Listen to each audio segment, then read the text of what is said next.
All right, so Susan, All right, I would You like have to a call quorum. the meeting to order, can you do that? and it is 6:01. Yes, I can. And I'd like to first start with the Pledge of Allegiance. The flag is over there. And how about Zoe, you can lead us in the pledge. Great.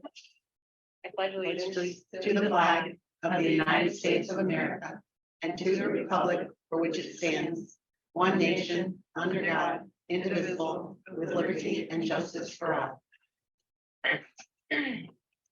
So this is our regular meeting, November 28th. And the first order of business is to have the election of the officials, starting with our board chair.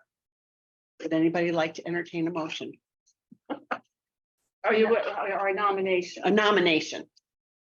I do. Too late. Okay, fine. But I'll defer to you. Go ahead. I like to nominate Kim Shepherdson-Watson as our board chair for another year. I'd like to second that motion.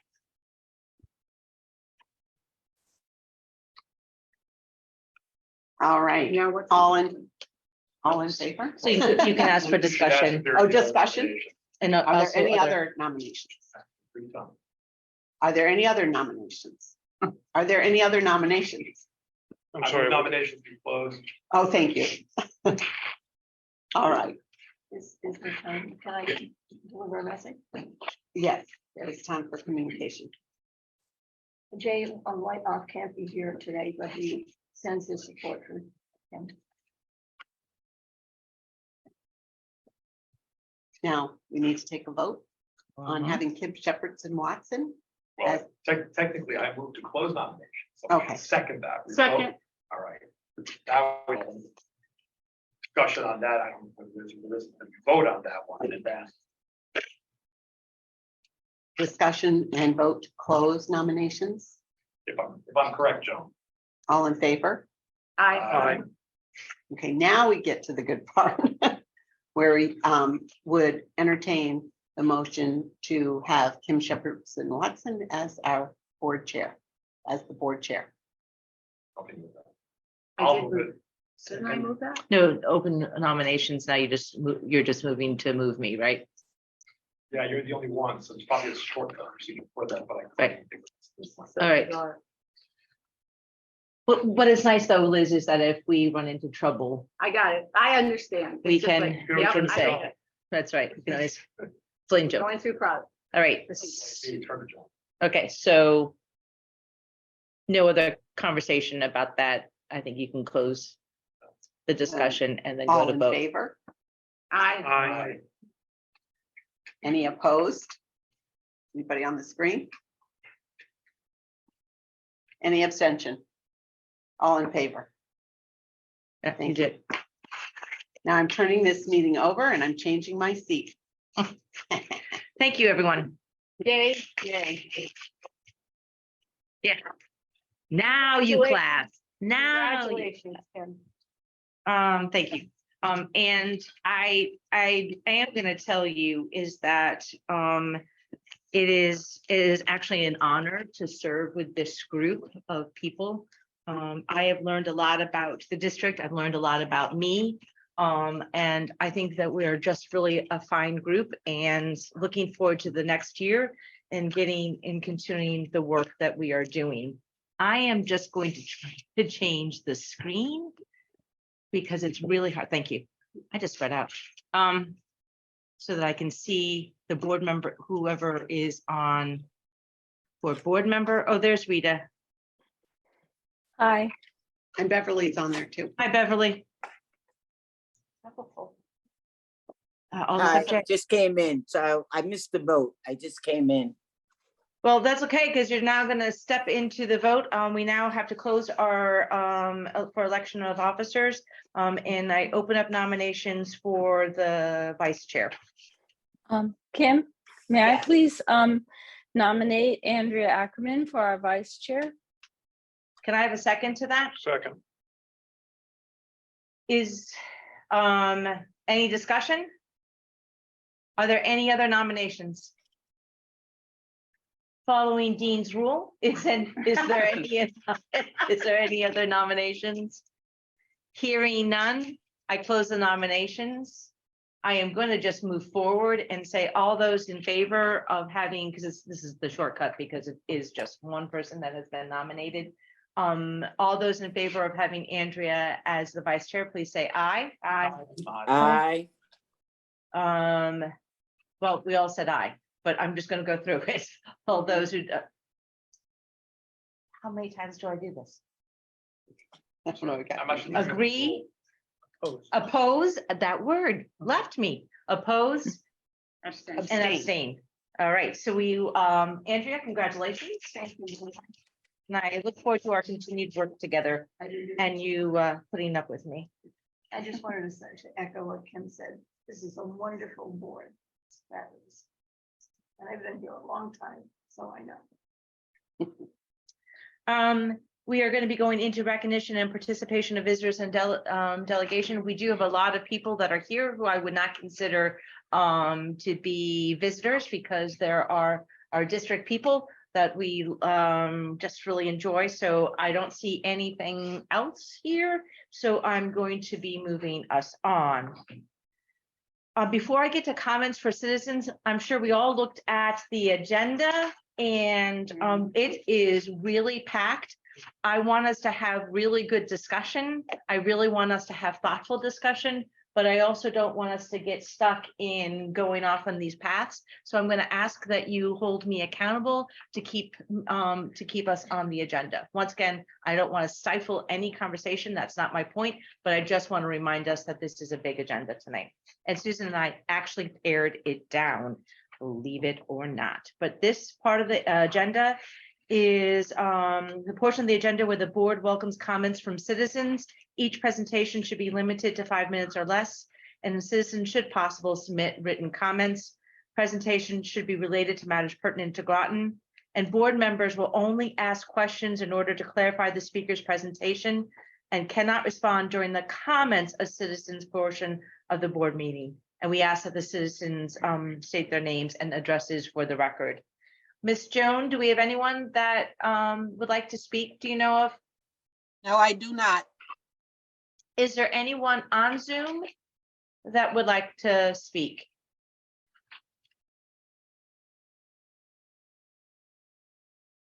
And I don't hear anything in the chat.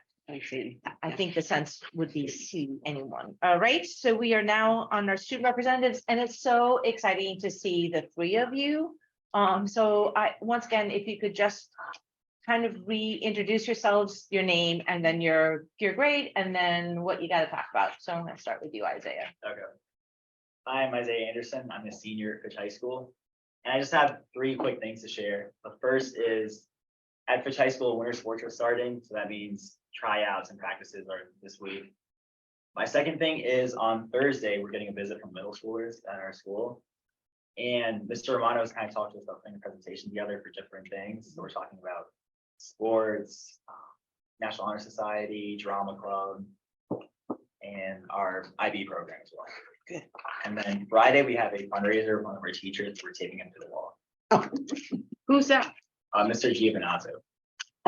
Our English teacher. Brave man, brave man. Mr. Yes, Keller's if done you it have before. Yeah, I know. teacher of the He's done year, it. you get to do that too. Yeah. Well, that's swell. And my understanding is that, did you go to a portion of the CAPE conference? Yes, I was there. Okay, and on how was that for you? I enjoyed it a lot, actually. It was nice talking to different students from other areas who are also invested in their communities. And everything else. So what other towns were represented by kids? There was Southington.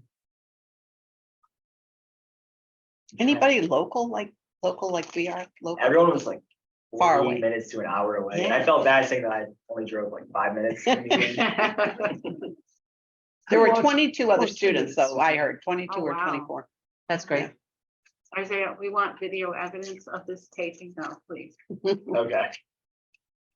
All right, I'm Kate Sabashi. I'm a senior at Fitch High School, and I just have a few quick things to share about the music program at Fitch and then some of the clubs that we have going on right now.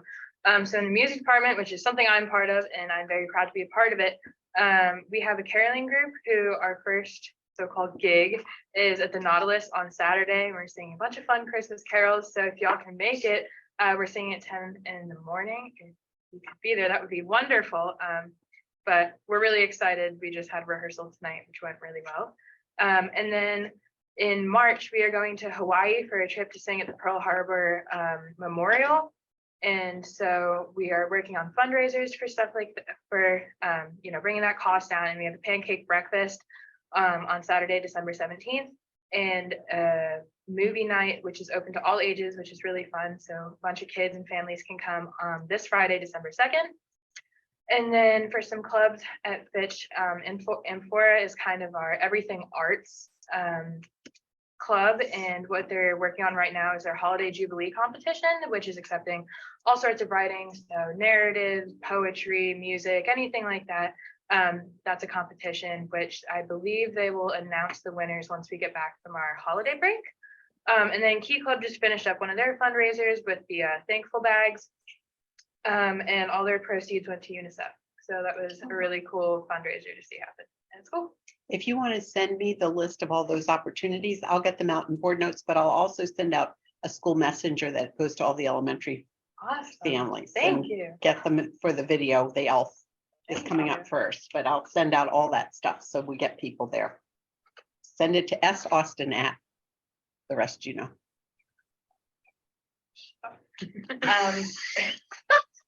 Well, he's making fun because usually I write, notes on my hands. But, So yeah, at any point you want me to move him to a different seat, just let me know. I'm Zoe Antibus, my dad, and I'm a junior at Fitch, and they kind of covered a lot of the clubs and the sports, music. But Isaiah did bring up, he reminded me of something, the kids in the IB program, or anybody that's taking an IB class, IAs, their internal assessments are coming up soon, and I've heard they've been going pretty well. Students are sending out surveys, I've taken a few, they look really good.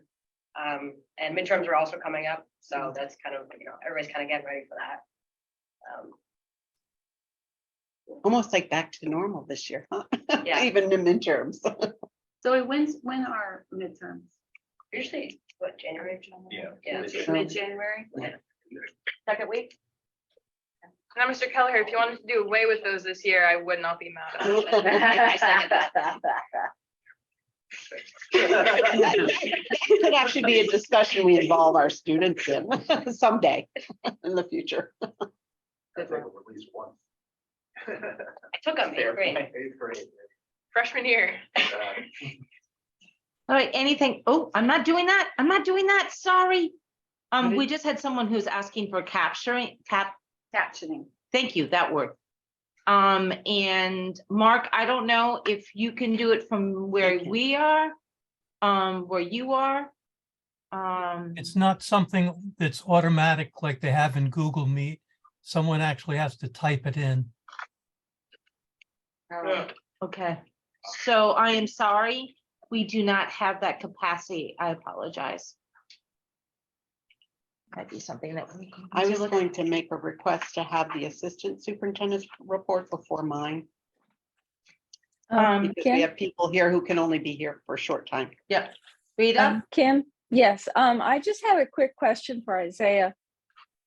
When you mentioned that you were having the 8th graders, you're welcoming them, I think it's Thursday, and you mentioned IB, that you were going to talk about some different programs. Would you also include all the different AP courses at Fitch High School when you Yes. speak to the 8th graders? Okay, thank We're talking you. about our IB and AP, yes. And AP, yeah, I just heard IB, but like I'm online, so it probably isn't that clear. Thank you. You're welcome. so Susan, is asking that we move, the assistant superintendent, report, because we do have people who are presenting. And while we're talking about, agenda changes, is that I am gonna ask that we move, if for people's approval, if we remove the, number 6, out of our new business, which is the possibility of going into executive session, the ratification of the stipend, if we can just move that towards the end so we can get it through everything else and then end the meeting. So I meant to pass that on to Susan and my brain just didn't compute. So if people do not have an issue, we are going to go to the assistant superintendent's message right now. And then also take number 6 and put that at the end of our new business. So. Okay, I'm we have hearing nothing. I could share yours too. Okay. So we're gonna start. We're gonna actually start with Ms. Ann Keith Keith Pravat. Robotnik, who's gonna share her screen. Mark, I believe we have access to share, right? She's gonna share from home. Yes. Can I do Yes. that, Mark? Yes, you can. Okay, perfect. She's gonna Hello, present the everybody. IB. Hi. Hello. Okay, I'll just let her know. so. Anne is responsible for a lot of things, but one of the things is the IB Careers Pathway Program, which was authorized over a year ago, maybe even a year and a half. And we're working very hard to get it rocking and rolling for next year. So Thank you, Susan. Thank you. Yeah, so very quickly, because we were authorized June 2021, and we are all set to get things rolling for the school year 23-24.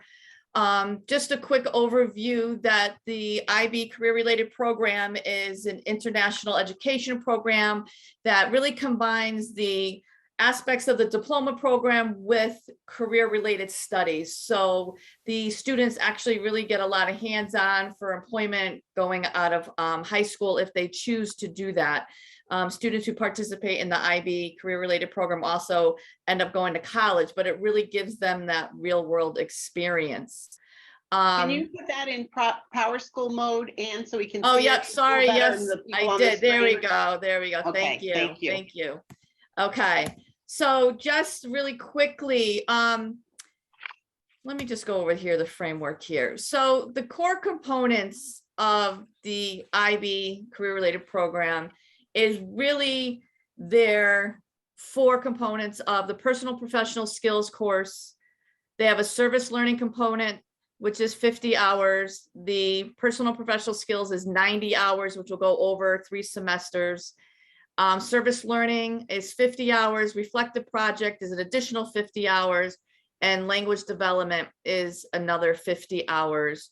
And these, the way the IB career-related program goes, we have a lot more flexibility than the diploma program. So the way it'll be unfolded next year, students who choose to go this route, they're juniors or seniors, juniors, I'm sorry, they will start in their junior year. They will all take the personal professional skills course, and I will be embedding the service learning, the reflective project in there. For their language development, they could either take a class or they could do some other creative way where they're learning the language of their choice. So it's really going to be one-on-one with the student and how they would like to pursue that part of it. This is, I'm sorry, is there a question? You're Okay. good. Oh, thank you. Perfect. Thank you. So this is where we're going to run with for the 23-24 school year. We're going to start with nursing, business, and project lead the way. So every student who decides to take the IB career-related program has, in addition to taking those 4 components that I just referred to, those IB core, they need to take a minimum of 2 IB diploma classes related to their program. So for instance, if somebody is in nursing, they may take biology or psychology or chemistry, the diploma classes relating to the nursing program. Their CRS is career-related study, would be diversified health occupations, which is a precursor to the CNA class that we have. So that's how their route will be going. If somebody's in business, again, 2 diploma classes. So again, they may take something as IB business management. They may take something along the lines of maybe IB history, something that interests them. Again, they take the IB CP core, and then the class that I'm focusing on is personal finance, because we have a relationship with Charter Oak right in the building, which is a wonderful thing. And then moving on to Project Lead the Way, again, 2 diploma classes related to Project Lead the Way. Again, the IB core, and then the classes would be Project Lead the Way. And that would definitely start, even though the IB career related program starts in their junior year, this definitely for Project Lead the Way will be a nice lead in from the middle school to the high school. So they'll be taking it for 4 years. This is just examples on different industry that we can partner with, which I'm currently working on now. And then again, just what makes the IB career-related program student unique: knowledge to real-world scenarios. They have academics and career-related skills. Again, everything IB here, think critically. This is the learner profile, research, communication, and perspectives. So I'm really excited to start this next year with those 3 programs in the hopes that we could expand it to the teaching pathway that we're working on at the high school. I have a meeting, I think it's December 19th, with the counselors to just educate them and how to handle a student who comes into the office and say, this is the information that we need. This is how we get them on the path for the IB career-related program. So we are moving and shaking next year to get this all done. So we're very excited. Is there Thank any? you very much. Thank you. Any Do questions? you have any questions? Thank you. I had a question for Susan.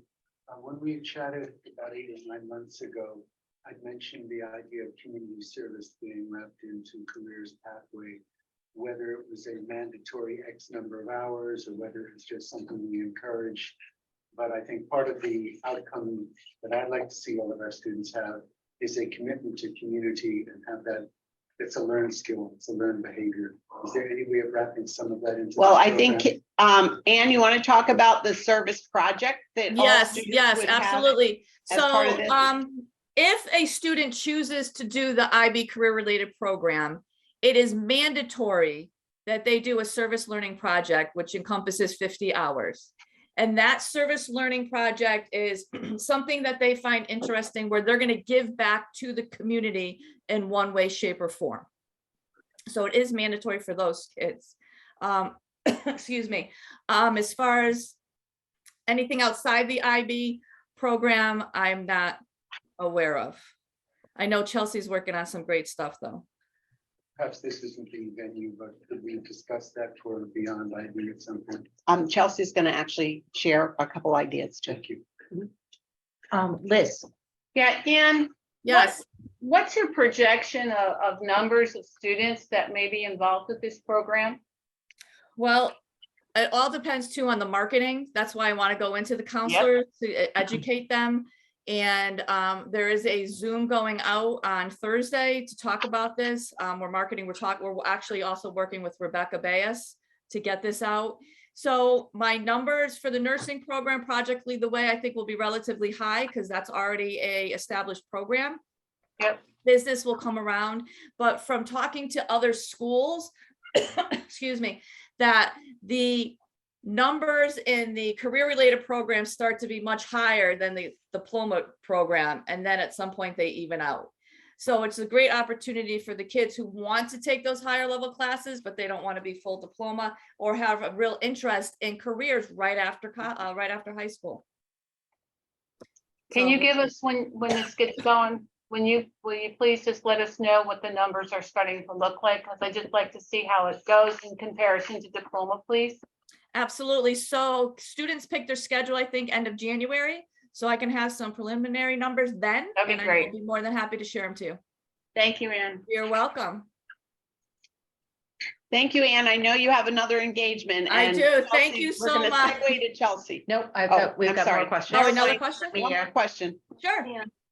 And at the curriculum council, the subgroup that I was in indicated that there was a problem sometimes with mandatory courses in the Project Lead the Way, and that sometimes students get shut out. Can you speak to that? Well, Dr. Ackerman, that's where I really need to defer to Ted regarding this, because I'm not in administration and I'm only the coordinator for this. So I really need to educate the counselors and say, these kids really need first priority. If this is what they want to do, this is a priority for this student versus somebody else who may not want to take this. So I really think we need to sit down and look on how we schedule students, depending on what their wants are moving forward. Because we We've don't want also kids. hired a consultant to help us with the schedule at both middle school and Perfect. high school. Great, thank you. Yeah, I mean, we really need to kind of shift the way we see things because we want these students to get the classes they want and they want to be involved and we don't want to see them to be shut out. So we really need to be a little bit creative on how we move forward, I think. And also, Ann, you were helpful in securing professional learning for counselors. Yes. So Yes. that So, they'll be going through really a full, deep dive yes. on the programs, all the Mhm. various programs. So that will be great. Yes. And they're coming to us. So that's even nicer. So they're coming to us. I think it's the 3rd week in January. Thank you. You're welcome. Any other And if there's- questions? Oh, sorry, Ann. No, if there's anything else, feel free to email me. I'll be more than willing to meet, talk, whatever you guys need. Just feel free. And thank you for coordinating and getting this off. It was a heavy lift. And it is a heavy lift. And so I really appreciate your efforts in this. Thank you. Thank you so much. Thank you. Enjoy your All right. evening. I'm with great people, of course. I'm gonna enjoy. Absolutely, absolutely. Bye-bye. All right. Bye, Ann. So we are now going to be moving and segueing into Courtney. How are you? Chelsea. Chelsea. Courtney, It Chelsea. Starts with a C, come on. So let me just introduce Chelsea Courtwright. Well, That's why. Has No, been, I know why it happens. Chelsea Courtwright has been a longstanding counselor at the middle school. And we had applied for a Joe Courtney grant and received it. We were one of 10 in the state of Connecticut. And really it was all about career pathways and having coordination between really middle school and high school. And Chelsea's even extended it to elementary and has worked side by side with our friend Val Nelson, who this is her 3rd out of 4 grants, is the STEM Careers Pathway through Department of Defense Education Activities. So we get confused sometimes because it was the Joe Courtney Congressional Grant. So I think that's where it comes from. But anyways, but she's really learning a lot and helping to spearhead this, working with Ann and working with really the whole team. So. Thank you. Okay, so hi, everyone. Thank you for having me here tonight. And I'm excited to talk a little bit about what I've been trying to put together so far. I just want to preface it with, I have been taking what we currently have in place in Groton and trying to sort of, because some of the grants are looking to have our pathways and our clusters streamlined. So it's not to take away from what's already being done. It's really looking at what we're doing and kind of saying, how do we enhance it and maybe improve it a little bit for our students being college and career ready. So the grants look for specific things, and some of them have to do with taking our clusters and our pathways and streamlining that. So what I did for tonight's purpose is this presentation explains to you how we are organizing clusters, which we've organized to 4. I'm going to show that to you in the presentation. But under those clusters are pathways, and the pathways are designed to really allow students to focus their area of, if it's their area of interest for the time, or if it is their goal for a career or a path, then we're helping them go in that direction. So the design of the Pathways program, it takes into consideration the whole student. We want to allow them to expand their experiences and opportunities through high school. So it's about the classroom, but also extending it to the workplace, as well as looking at activities that they can engage in at school, outside of school, to really build their resume, so to speak. So the next slide, Pathways program outline. So this is just kind of telling you that the students will select a career cluster in the pathway. Right now, they actually are doing that in the fall semester of their freshman year. I have here spring, but that was my mistake. The counselors have been working on that right now with the freshmen and with their existing model. So with the support of the counselors, the students will develop a 4-year sequential pathway plan. That's where we're going with this. We're looking at having them have a minimum of 4 pathway courses. So what that means is pathway courses that are specific to their chosen cluster. So, they might have more, but really it's those that are focused on their pathway. So these could also include recommended courses that support the development of their chosen pathway that enhance their knowledge and skills. The program will align with any post-secondary college and career goals. What we're looking to do is make sure the opportunities for their advanced placement occur, the International Baccalaureate program, if that's something they want to pursue. As you just heard, it can also be the career-related program. They can still take on any dual enrollment credits, and they can also pursue industry-recognized certifications where it's applicable. I did mention that we want to make sure that our students are able to have connections with other activities. We're building our partnerships in the community, but we currently have career fairs, college fairs, and then we're going to be looking to expand opportunities for student internships.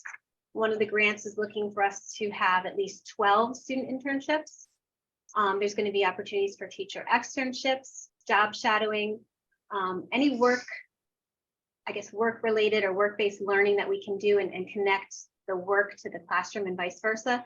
But just to also mention with the community service aspect of things, there can be opportunities for volunteering, mentoring, and some of the businesses that I've been talking to, there can also be some community service opportunities that can tie in, that only enhance what they're looking to do with their chosen pathway. So we can definitely build that in, I think, realistically. Next slide. Yeah. And then here's, just to start off, these are the next few slides are giving you an overview of just what it might look like if we have these clusters the way we've designed them. So like combining business, arts, and communication as one cluster.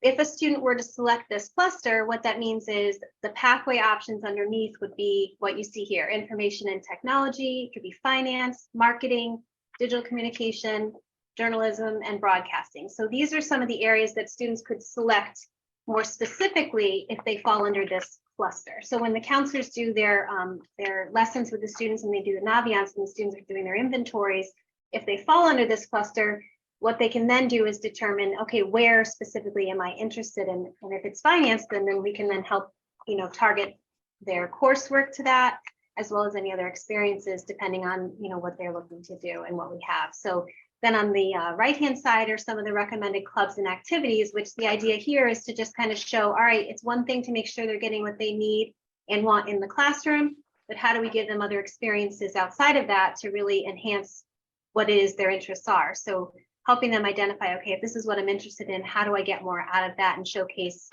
myself as I get ready for whatever it is I'm going to do, whether it's college or career right after high school. So these are some of the clubs that I believe we still have. I went off of a current document for Fitch.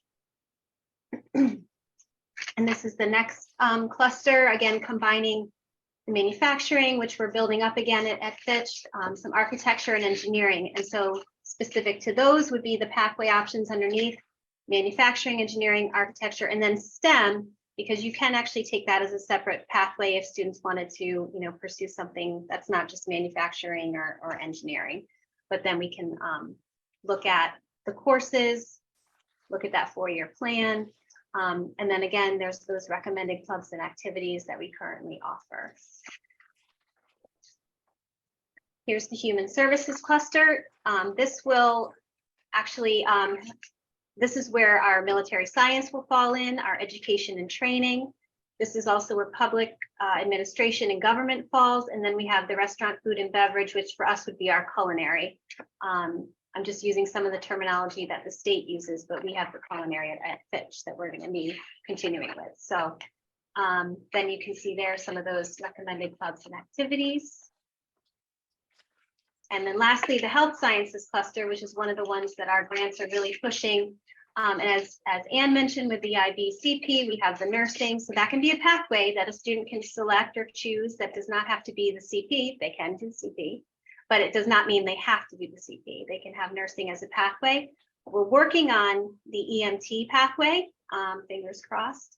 And then the biomedical is another grant specified area that we are looking to implement at some point, but it won't be more in like 2 years. So we're putting it like to be determined. And then those additional recommended clubs and activities for that. So just to go backwards, these slides were just to kind of give an idea of where we're going. So taking the clusters that we've had at Fitch. So the counselors have always gone in and they've talked about this with the students. We had about, the state has 15, then they were recognizing 6 to connect, kind of consolidate. And what we've done is looked at it in terms of 4 cluster areas with the specific pathway options. And I think it helps students to really have a better sense of like, all right, if I'm falling under a health sciences cluster, what does that mean? What do I really like? And then my last slide here, I just wanted to make the connection between, having our pathways program and supporting our vision of the graduate, but also our RISE at the high school, resilient individuals, innovative learners, socially aware citizens, and engaged communicators. And then if Dr. Piazzi would select that. This is what I'm hoping we can do with our clusters, is showcase them in a way that we have these flyers for the students that show, all right, if I'm going to go into health sciences, there's a brief description of what these careers would encompass. It gives you recommended pathway electives. And then on the second page, it breaks it down for the students to show, all right, if I get a high school diploma or certification, what am I able to do with that in this cluster field or this cluster area? If I get a 2-year degree, which I'm going to change, or associate degree there, go to community college, what can I then do? And that breaks it down into some of the specific jobs that a student can have. And then same thing in the third column is, all right, if I further my education, get my master's and or doctorate, what are my other options there, and what kind of career opportunities are there for me? Then to just go back down, there's the clubs and activities again, but specific to the health sciences in this one.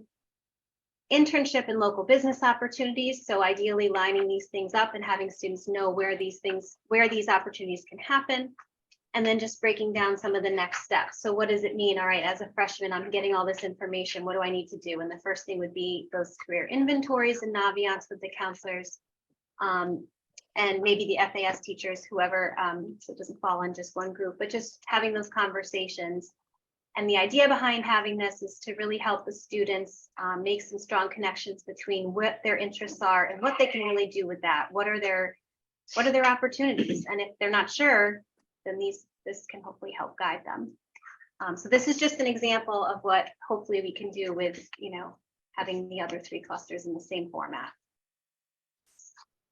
So this is almost a take home, something that could go on the website. Yeah. For when the students are beginning to select their clusters and want to know more. Well, the nice about it. thing is I met with the counselors today and they also, could see where, and they made some suggestions which are helpful is, if we have sort of a 4-year plan for the students based on this information and using these documents, that helps them when they're meeting with the kids. And then they can even, circle what the kids are going to need to take and what does that look like. It's almost as if, you're going into college and you have you meet with your advisor and you're looking at your 4 years. What do I need to do? The same thing can happen here with the high school. And in some ways they're doing that, but now we're just looking to maybe have a more consistent and maybe comprehensive approach, but and consolidating it a little bit. I'm going to recognize Rita and then Dean. Thank you. And then Lynn. I really think this is a wonderful plan that you have laid out, especially for tomorrow's careers. In terms of internships and local businesses, I was wondering if you could add Pfizer, General Dynamics, the aquarium, and Mystic Seaport underneath internships for local. My daughter had an internship at Pfizer when she was a junior in high school, and it was wonderful. And I just highly recommend that we go into everything that's in our community.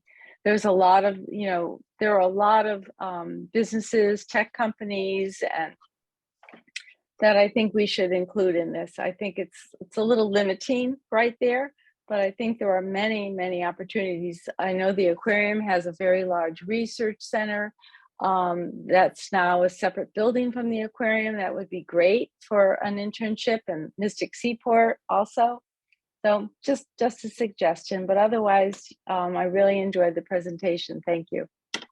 I just want to add that I've actually been in touch with Pfizer and Mystic Seaport and the aquarium. The document that I shared is just a draft. So I listed some things, like have it on there just to showcase for the purposes of tonight. But I do appreciate that feedback because since I started in March, one of the first things I did was outreach to begin with, because that was me trying to get some traction.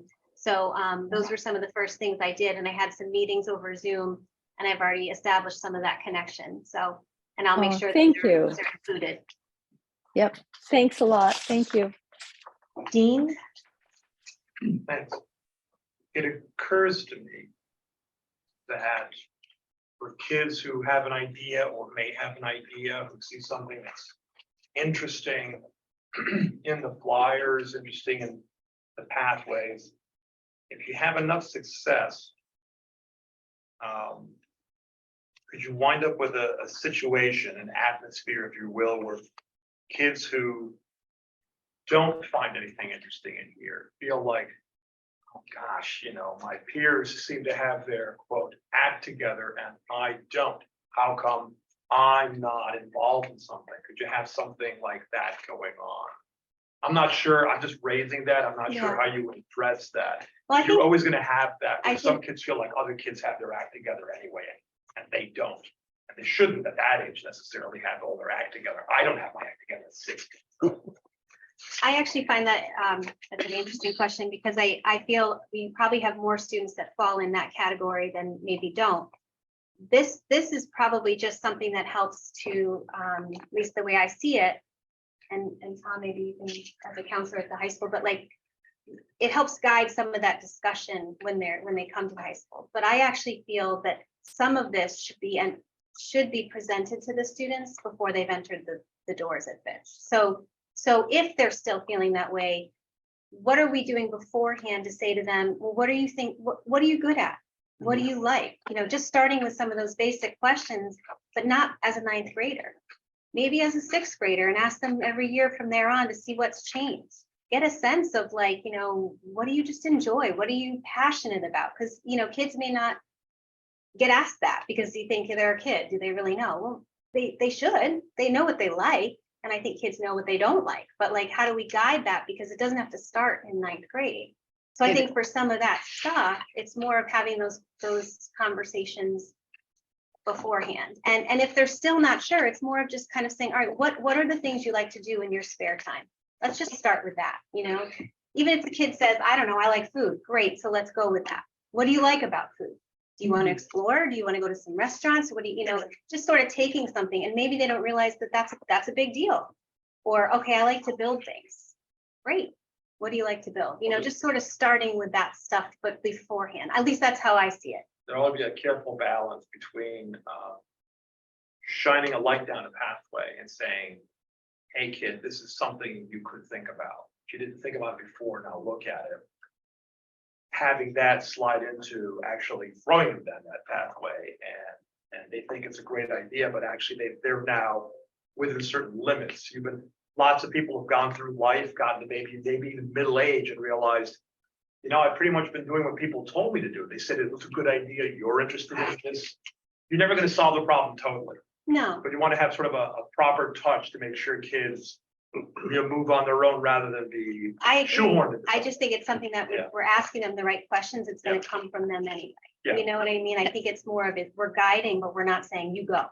You And know? district-wide, we have an approach with 5 inter-district magnets in the elementary, where we really do have school-wide enrichment during the day after school.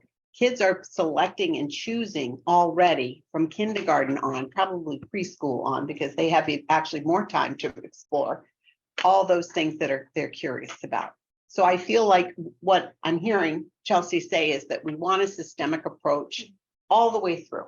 So this is really important to our work from the time they arrive, you know, and it doesn't mean that we're putting them into a queue. We really want them to explore all the possibilities. And even at the middle school, with their selection of courses, they already have the opportunity to do anything STEAM related, and MYP, and maybe it's STREAM because it's also got the literacy component. But so I feel like our approach in Groton is pretty complex and it continues to grow. And I absolutely agree with you, Dean. You don't want to pigeonhole anybody. It's more, I'd rather have them have exploration to see what are those things that they really are passionate about, what they're curious about, and what they feel like they are good at. So, Because I've had this experience with my own kids where, you know, it's like, well, gosh, everybody's into coding, so I should code too. Are you really interested in coding? Well, no, but everybody else is doing it. It feels like I should be engaged in it as well, but it isn't really anything that they really want to do. Right, So I think it's unavoidable phenomenon. right. I think you're talking about a balance and we just make sure Yeah. that we're Yeah. not shoving Yeah, people down the road. Right. I'm gonna recognize Liz and then you. Yeah, I had a very similar, my comment was, what happens if students don't know what they want to do? I have taught ninth grade for a long time, and ninth graders don't know. There's some that do know, but there's so many that don't. And I just want to make sure that we're not pigeonholing kids. And I'm glad what you spoke to, I appreciate it, so, because, and then the other question I had was, well, what if they get down a pathway and they're like, I don't like this? Do they have the opportunity, or how do they have the opportunity to change there? And I go to well, what about their credits, and will they be able to, and is this working towards, certain diploma requirements and stuff? I just think of it in that respect. So I just want to, Which part should I address first? address the last part, because you already addressed the first part. Okay. So ironically, the idea behind all this, I just want to say, was, at least from when I took this on, was the opposite of trying to pigeonhole. Like, I think we all know kids are not sure what they want to do sometimes, and the select few that might are just that, the select few that do. Right. So the idea I saw this as is like, it's an opportunity to say, all right, we need to have more conversations with our students about what they like and what they don't, and what does that mean for them, because they don't know what jobs are out there. They don't know what careers exist. All they know is, okay, I'm supposed to go to college. But when you have conversations with some kids, and that's what I did last year too, when I took this on, was like getting a sense from the kids. What are we doing right here that's helping you feel prepared, and what are we not doing right? And some of it has to do with just like catching the kids that they're just genuinely not sure, and just hearing them and talking about that. So if you don't know, what if you did go to community college for 2 years? Okay, they need to know that that's okay, because some of the kids feel like it's not okay. So really, I think our attention needs to be more on, we can push our AP and our IB and all of these things, because they're there and they're great opportunities. But we have kids who they don't feel that's for them, and they know it's not for them. And we know it's not for them. But what does that mean? And what should we be doing then to prepare them for what is for them? So I feel like, first of all, with the graduation credit stuff, the pathways are pathways, meaning they still have to fulfill all their graduation requirements. They take pathway courses that are going to be included in that, but they still have to fulfill their requirements. And if they decide to change their mind, we've discussed this, they can change their mind. Good. We're not trying to make kids feel like there's any additional pressure, because that's the last thing they need. But I do feel that just having them see that there's opportunities that are not just in their classroom too are huge. And I see this as not pigeonholing. I can see where it comes across that way, but that's not what it's supposed to be, at least not how I took it. And I got excited about the idea of helping prepare our kids, but starting earlier and catching them before they feel like they're making the wrong decision and going in a direction that's not theirs. Thank you. I appreciate that. And just a shout out. A couple of weeks ago, Dr. Nasser came up to speak to the high school. He's a dentist and he's a graduate of Fitch. And I just saw him because he's my dentist, and he was absolutely thrilled about the students that he met. He was so positive about how polite, how receptive the kids were. They had a lot of students there. And I don't know if you put that together or whoever put that together, if you guys put that together in guidance or a career person there, but please shout out to them. That's what we need to do, is tap our alumni and bring them back who have been successful, Right. who have gone in, and this is the type of thing that would help showcase a career pathway. Good point. Yeah. Good point. Thank you, Liz. Thank you. You're welcome. Liam. Just really quick, Chelsea, I want to recognize you first for being a great counselor and now transitioning my daughter Maria Horgan. Absolutely loved you as you were her counselor at Cutler. You talk about opportunity, and so how are we going to deliver that when we're looking at internships and the ability to get everybody, that is interested in to those locations? Because you're gonna roll this out. talk about all these great opportunities, but what are the resources that we have and what are the resources that we will need to make sure that every student feels like they can Access it. have access to this and be able to participate. You know, there are some students that have no access to transportation. So, and there are some students that are going to be having to work in the summer, you know, to help the family and whatnot. How do we tie that into this as well? Mhm. You know, so, It's great, thank you. I think this is just a phenomenal program, but I want to make sure that everybody has access to it, Yeah. not just those that have more resources. Can I just add, can I say something? Okay. Chelsea, it's yours. A couple of the, so I've attended some like expos and different events to sort of network. And I really think that depending on the internship or, you know, the place of the internship, there's ways we can probably get around that, because I hate to think it would hinder anyone. Like you said, you don't want it to be accessible, but I did speak to some people from Hartford Healthcare at one of them. Some of these internships, that's what I was going to say, is there's an age restriction. So the other thing is, hopefully if they're driving, they can manage that, and we can look at their schedule. Then you know, I think if we're keeping parents obviously very much in the loop on these things, we can work collaboratively with them on making sure students, depending on, you know, what those hours look like, how that coincides with a school day, or if it is in the summer.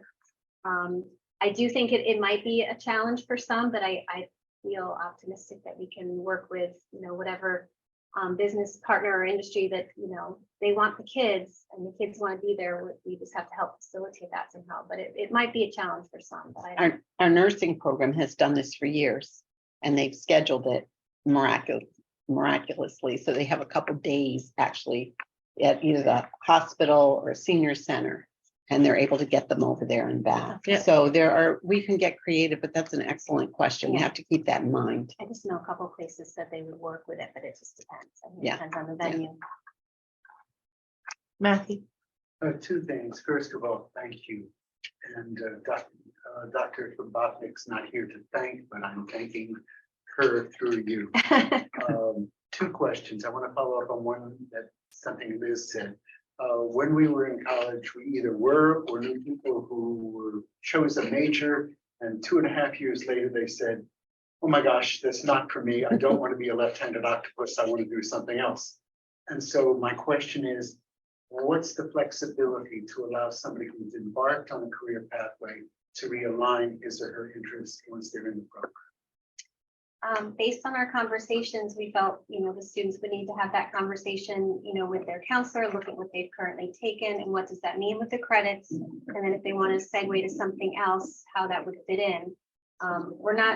We want this to be flexible, while trying to, for those who they know and they can pursue it, fine, but we don't want the students to feel stuck. So we're designing it, I say designing it, meaning trying to move forward with it so that there is that flexibility, because students, they will change their minds, and they do now, and I think it's the same thing. So it's just a matter of looking at, okay, if that's, and maybe that's another thing to think about when the conversations are being had. If a student is even wavering, it's like maybe it's to kind of see, all right, what are you wavering between? What are you hesitating about? And then that can help, you know, maybe determine, should you choose this pathway yet, or do you choose something else, and help them to make that decision before they do commit to something, or you know, it could be about those conversations, but the intention is to have flexibility. As long as the sensitivity is there. And Absolutely. Yeah. The second question is more of a question for the board and for Susan. I'm delighted to see the first aid and CPR as recommended electives. I suggest we consider also first responder as another elective. But this is just for the kids who are, I guess I don't want to see those particular courses limited to those kids.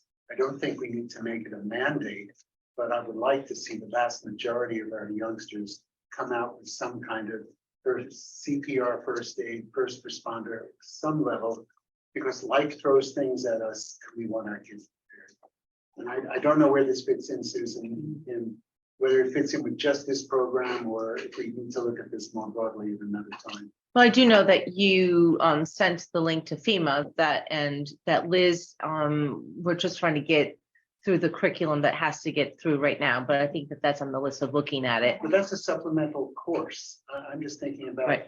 something really basic first aid course and a CPR course, if nothing else. I would like to see every one of our students have them done CPR. It works rarely, sometimes, most of the time it doesn't, but at least you're not standing by and you're giving your best you can to save someone. That's correct. One of the things we did look into, I don't know if this is we have funding through one of the grants that we can have teachers, because we have 2 of them that are interested in getting trained to be trainers for that. So they could actually get trained and they could teach like the first aid CPR. And it might be something that, we'd have to talk about it, what that would look like and when it would happen. But if we had our own teachers doing it, it'd be more accessible to the kids, maybe more reasonable in a sense, so they can get trained to actually I'd teach love to that. hear when we move that far. So that's something we've talked about. And basic first aid is throughout the health curriculum. So that's really a curriculum item because But there you is do the want first access. aid CPR, but I know Anne Yeah. and another teacher were saying they're going to get trained to be instructors. Right. That would certainly open Not access required, for so- everybody, even for teachers. Right, because it can become like a club or an Yeah. after school activity that kids can sign up for or what have you. And possibly give scholarship for those who might not be able Thank to. you very much. Kind of exciting to be part of a district that is involving all of our students, not just thinking about people going off to college, but like, what do people need? What are they interested? How can we help you develop that?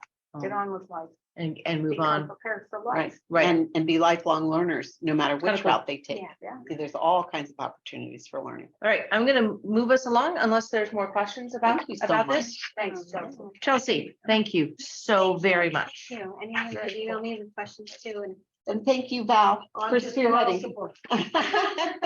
I just She want to said- comment on one thing that Chelsea said, which I love, being an ex-elementary principal, going down to the lower grades, really starting at the elementary level, letting children know what the careers are out there. That's part of this grant also is, just saying, this is what a chemist does. This is a third grade, it doesn't know. Letting them be aware of what careers are out there. And also, part of our teachers college is working with STEM, teaching the students not only to read and write, the way we've done it, but also to be scientific. Yep, to be able to write something that's nonfiction, to be able to do that. So, thank you. thanks, Val. All right, so I'm gonna move us on to the superintendent's report. And so Susan, I'm gonna let you talk about the next 2 items. Okay, so I have with us some help with Tom and Terry Hinkle. And Tom, if you guys want to come and sit up here maybe and talk to us a little bit about the NNDCC, National Naval Defense Cadet Corps. And they're all in uniform. Good. Yeah. See, Andrea, I don't feel so bad because I didn't recognize him either. So I clean up well, I think. sure do, Terry. And I just have to say that these 2 wonderful educators have really spearheaded and helped to really make this happen. That this has been something that we've talked about a lot and since 2014.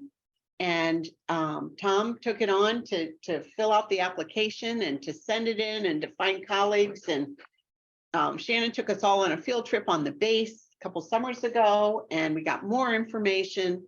And Terry also such a proud naval officer and wanted to really find out more and has really worked together. They've really had a partnership here supported by Fitch High School administration. So I'll let you all talk to us a little bit about where we're at with this and the club that's coming up. Do you want to start with the nuts and bolts and I'll kind of. Sure. Hope everyone can hear me. Also, hope I'm not yelling. Thank you for having us here to discuss this program. So the NNDCC program is a prerequisite to the NJROTC program for high schools. The prerequisite comes after a few years of schools' performance, basically evaluations and how invested the school and students are with the program. To start off with the NNDCC program, there's a requirement to have students in the course every year. We've already approved to have the course, starting with Naval Science 1 for the 2023-2024 school year. With that, we need to have 10% of the population enrolled every year to basically meet our benchmark. Easy to do, not easy to do. I think we will have enough once we start getting it rolled out. We do already have interest in a club starting second semester. We've talked with some students. I've been, as a counselor, kind of meeting with students as well, kind of like pitching it on the side. I already have students lined up that I want to be my, I guess, officers and my leaders. And just kind of push it forward and get the word out on the student side, because students will always listen to other students, as well as get it out on, the staff side as well. The course comes with many different things that are involved. We were talking about volunteering before. There is a requirement in this class to volunteer as well. It's a requirement as part of the class and part of a requirement to be part of the class. There's also a requirement to have a specific uniform. It's a requirement to be involved in other clubs and activities. A lot of things go along with the class. There also is teaching and naval sciences there as well. And there's a curriculum that I know you'll be bringing to the curriculum committee. Yes. And it'll be going through this whole organization. And the reason we wanted to bring the club to you is this is our way of marketing it and getting something started with the club and getting kids more interested. And then you'll be coming back. I think, Phil, you're going to be making sure that that is happening so that they come back for the, curriculum committee and then, through the board so that we can see. It's one of those situations, just like Project Lead the Way in the nursing program, that you don't create your curriculum, you're handed it, as part of the program. So, and I know that you guys have already kind of done some homework on that, and you've met with the New London folks have been terrific. But if you want to talk a little bit, Terry, about the club aspect and what you're hoping to accomplish with that too. So there's really no requirement for a student to complete the 3 years, the full 3 to 4 year program. They don't have to join the military. So talking to our counterparts in New London, you've got kids that decide to get out for one reason or another. Then maybe they show back up a year later because they really like the program and they miss it. One of the things that let me go back to me. 1 week after high school graduation, I was already in boot camp. I was 83, 24 years later, the Navy sent me to school. I was a division officer. One of the biggest things that scares me as a high school teacher, which goes back to kids don't know what they want to do, is when I hear a kid go, "Hey, Mr. H, I want to join the military." My first thought is, what do you want to do? Well, I don't know. So what do you want to do? Because that's a 4-year commitment if students decide to do that. So part of the curriculum is basic leadership. We would be the overseers of the program, but internally I would have a CO, you would be my CO, there'd be an executive officer, student, and they would actually be running the course. So it develops leadership skills for the students as they're in the program. They actually get promoted through the program as many years as they stay in. You also develop citizenship, and then we go into the the sciences, what we call the Naval Marine Corps side of the house. So it'll be topics on Navy science, it'll be topics on the Marine Corps and what they do for a living. Again, now what we do is now we have the kids actually search. I had a student a while ago, Ryan Kohler, 8th grader at Fitch Middle School. "Hey, Mr. H, I want to go to Annapolis." 8th grader, I'm going, okay. I laid out, some guidelines for him, what he needs to do in school. But we have that one student that decides college isn't for me, want to join the military. And then we can sit the kids down and say, "Hey, Do you realize once you join the military, up until you're 21, if you are single, you can apply to a service academy? But I was never told that, but you can. So there's things you could do in the military. Don't just take the SAT exam and sign up for whatever the recruiter tells you to do, because you'll be miserable for 4 years. You know, so the whole idea is to instill leadership actually in the students. They get that in sports and they get that in clubs, but this is just another venue. We do a whole lot of community stuff. There's enough veterans organizations around here. I've known Miranda Chapman for 17, 18 years. I know the Master Chief of the base, the former Master Chief of the base, one of the guys down at EB. So we have those avenues of, if you're really interested in the military, you want to go in submarines, you want to do aviation, that was my thing, aviation. You know, here's your career opportunity. Almost map out the same thing as Chelsea. If you really think you want to join the military, what do you want to do?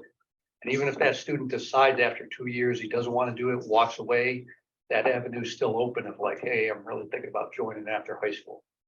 I remember all the stuff. What do I do? Here's your checklist. Here's what you need to do. They have what they call the ASVAB test. Everybody, you know, hey, the ASVAB test is out there, but students don't realize it's math, science, it's English. You have to be prepared. You've got to be prepared, yeah. So we actually, you know, the program gets up and running. We actually go over ASVAB with the kids. We go over advanced placement stuff with the kids. If you could get a C average in high school, join the military, believe it or not, that C average counts for you going into one of the service academies if you're selected. And if you're not selected, they'll send you to a prep school up in Fort Rhode Island for a year of training to get you caught up of whatever skill sets you need. So again, this is another avenue for that kid that's really not sure. All of a sudden he flips a coin and decides that I want to join the military. All right, before you join, what do you want to do? More opportunities at the high school to, you know, think about these things. Correct. I'm going to Explore. recognize Liz and then William. Okay, just, right now, we're starting for the 20, this is 2023, 20, this coming school year, Correct. not this year, Correct. but 2023, 2024, we're looking to do this club. Is that No, correct? the club is, Club Or is the club happening now? Club is building interest starting second semester. It's just Okay, gonna be so- after school, the class, so the full curriculum with the course built in the program of study is gonna be 2023, 2024 school year. Okay, For I'm the gonna tell first you right now, you're under a times crunch because we need to have everything, the curriculum committee needs the stuff. Like next week, should have been here last month. So, you know, I'm not trying to be a wet blanket and here or anything, and we have our time limit, and so you need to get this to us yesterday. And I'm. And if I could just, I don't mean to cut you off, Liz, but No, we do. cut me off because we- I'm, We have discussed, we have a little more time than usual because now everything is online and we Right. don't have to get it to a printer and make changes. I have laid out the we don't have dates. to write the curriculum. right, I know that. And we're not but writing thing the is curriculum. that we need to have, So They are aware, the high school is aware of the dates of the Okay. curriculum subcommittee meetings as well as the board meetings that would be necessary to also approve. And this is part of a grant that has been accepted, so I think that the board would then try to move, even if it required a special That's fine. meeting before the committee of the whole, but your Right. point is well taken. In terms of that, you know, there is a process Well, that and we I've have to been. go through, and so we got it. I've been putting that don't in mean to board be docs. grumpy. You're not I being totally grumpy. support this. I'm an Air Force brat and a Navy wife retired, which you're never retired. So, but just wanted to, you know, I just want you to make sure we follow the right steps so that we move forward in an efficient manner. I appreciate your passion, Thank you. William. So this is Navy specific grant? Is that what, so as a former flight surgeon in the Air Force, I'm an Air Force guy. What will the students' opportunities and exposure be to other branches besides Navy Marines? We could, I know one of the head over at the Army, the National rehab, task, whatever they call it, task G. So even going over there for a site visit, Okay. You know, so theoretically, yeah, we're gonna call it the sea services as a focus, but we have enough for the Army base over there if kids are interested in flying, and then just branch out that way. We're gonna set up kind of like recruiting with, even though we have at the high school recruiting times where the instructors show up, we could actually build in, you know, one-on-one with an Air Force guy just to show up and say, hey, what are the opportunities in the Air Force? And I just want to reiterate as well for everyone on the screen that this is not for students that just want to go into the military. This is if we can even rename the course like Naval Leadership, that is the course. All right. This is We more gotta going make into- sure that our counselors know that and that that's how they speak to that. Yeah. Is that they speak to the fact that this is a leadership, but this can help grow your leadership, because I think that there's many people who may not want to do military, and I am not a Navy or an active military person at all, but however, I just, it's important, I think, that we make sure that when we talk about this stuff, that we talk about that it's a leadership course, and I really appreciate you giving us that background on that. And I'm going to recognize Andrea. I don't see anyone online yet. And I just wanted to make sure that the Coast Guard Academy is part of the dialogue. Yes. So there's gonna be a battle between us and New London, because New London's been running for about 10 years. So their focus is over at the Coast Guard Academy, so they do a lot of work with the Coast Guard Academy. But talking to the commander over there, I'm sure we'd be able to get a couple of spots on the Park Eagle when they go out for their summer. Wouldn't that be So- fabulous? Oh, that's awesome. Yeah, that's Fabulous, thank you. there are a lot of opportunities talking with, you know, the NGOTC instructors at New London High School, where you're almost part of an exclusive club once you're approved to have these programs in your high school, where they run events over the summer, like a week-long leadership training. And if Bethel High School sets it up, he'll email us as the instructors and all in Connecticut and say, hey, we'll give Fitch High School 5 seats for students. We'll give New London 5 seats. So he'll bring 30 of his kids, but we'll select 5 to send as well. And they set up the whole thing and we just send the kids. And New London's doing the same thing as well. They're doing something in February in Vermont, yeah, University, Norwich, Yeah. yep. So they've already said if we want seats, we can send students as well. So there's tons of opportunities for our kids to do these different activities as well. Excellent. Excellent. So if I have one quick question. So if one of my kids, my own kids, come up to me and say, I want to join this military science club, what are they getting into? Like, what are you going to do in that club? So since this is ground zero, this is gonna be basic fundamentals of military science. You know, Which means. rank structure, how to march. For us, for the sea services, it'll be a history of the sea services. If I'm gonna use the flight surgeon for an example. If they want to go into the Air Force, I mean, we would allow them to research whatever they want to do in the Air Force. Because right now it's a building year. So for your curriculum, I have the first textbook. Every Yeah. student, regardless of grade level, is going to have the same curriculum next year. Okay. So that'll be year one, along with something we call GMT, General Military Training, which is basically the formation, marching, you know, that kind of thing. And then once we get into year two, we slowly kind of separate that into more defined Okay, curriculum. just, just get it to us. That's all I want to know. So unfortunately, we're at the mercy of the DoD. Well, and I understand it's a hurry up and wait situation. So, been there, done that. We also have students, of course, moving from base to base. And I've heard of several students who've wanted to have DROTC because they had it where they came from, like Coronado, where I just visited. So based on the military compact, their only choice would be go to New London because we just don't have the program at this point. So offering it, you might even find, a group of kids that are ready for military science too. Or we could absolutely get them involved and, so that they could have the second year. Yep. Along with that. So just thinking about our environment, 30 kids stand up at graduation every year, maybe more. saying that they're going to serve our country one way or the other. So it's really, I think, a wonderful opportunity for the students and especially the students who go to Fitch High School. Matthew. Ledyard also has a number of military families. Mhm. So if there's a Ledyard student who wanted to take the program, would we be able to take them? How would that work? Unfortunately, because it's built in as a class in our Yeah. school, they'd have to be a part of the district. So the parents could pay tuition to come to the high school. Okay. That answers that question. New London, because they're inter-district magnet and they were kind of part of the Chef versus O'Neill, where they could make all their schools inter-district and have the government pay for that.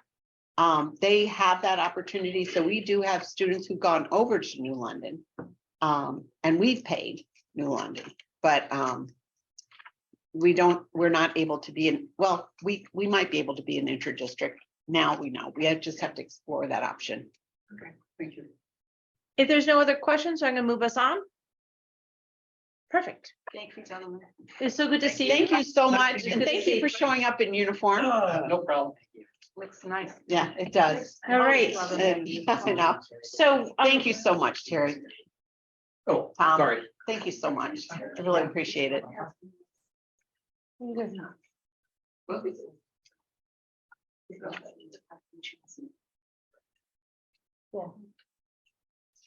Yeah. Yes.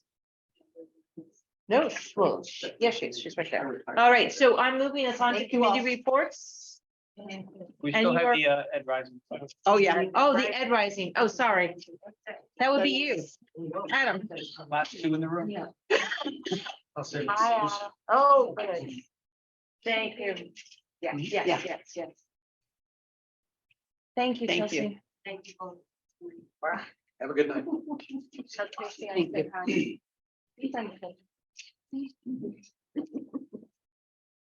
All right, well, thank you. So another club that's going to be rising up to be a course eventually. Eventually, absolutely. Well, I wanted to recognize certainly all the great work that Chelsea did. In fact, in her presentation, she actually mentioned Ed Rising. And what I love about that is that there was a connection between the pathways, the career pathways, courses, and the recommended activities that kind of enhance that support that.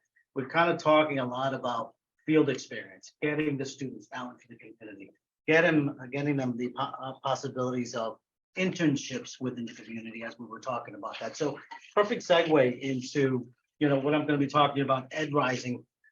We have two advisors who are working. Go ahead.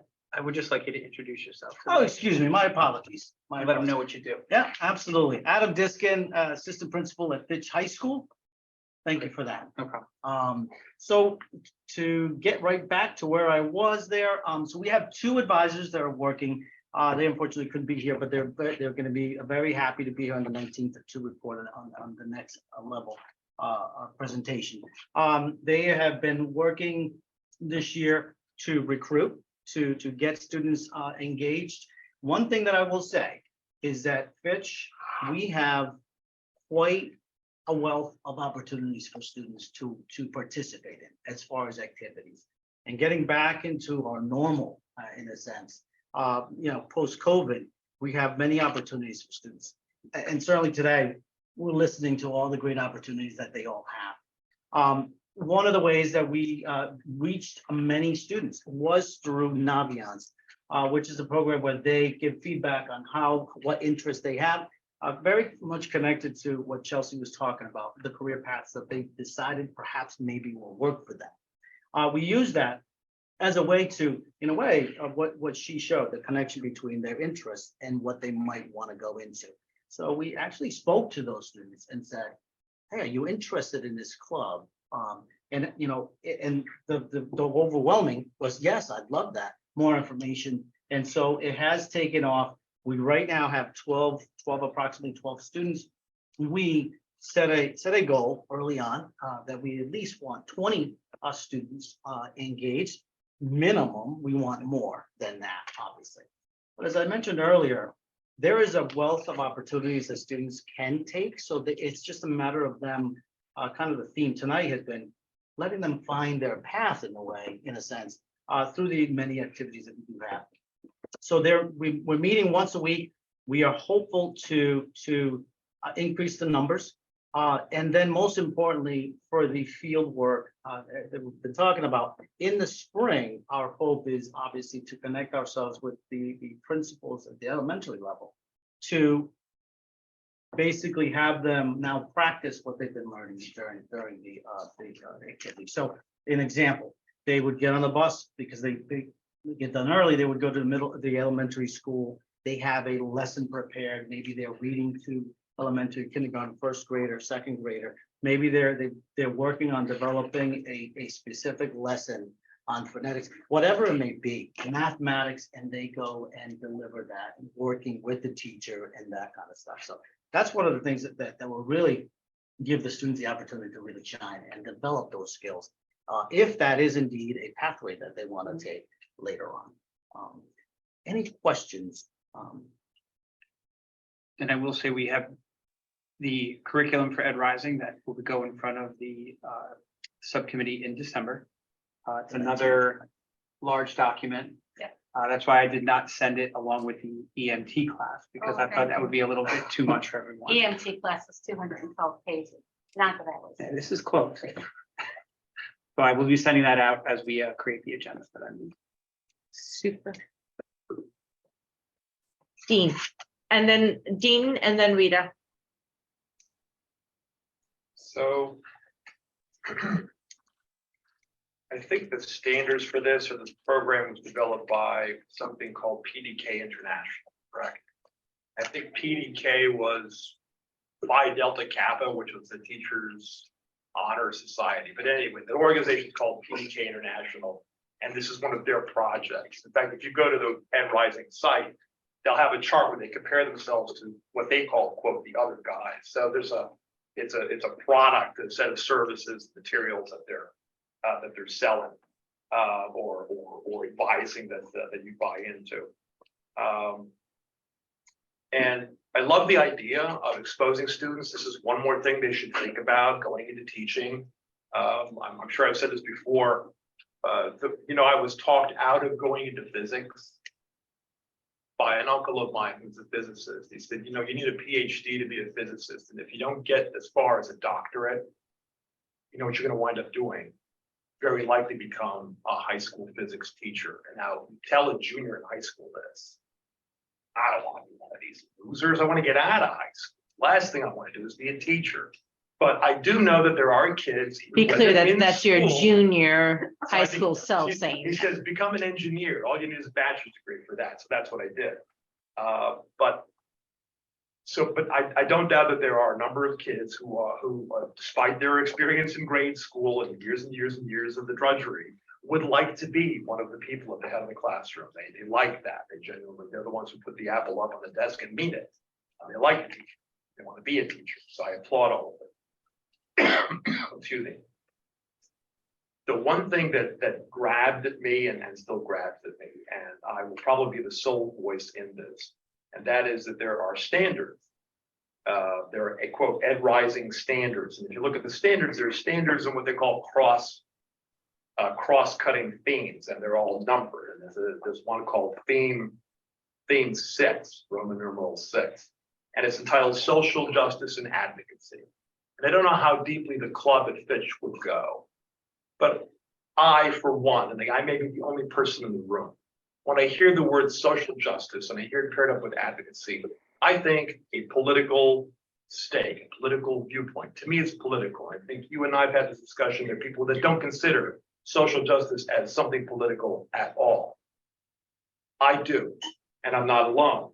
So my concern is that we have a club for growing teachers, showing kids the way into the profession. And oh, by the way, one of the elements of the curriculum is going to be how to become a better social justice advocate. I object to that. Okay. So.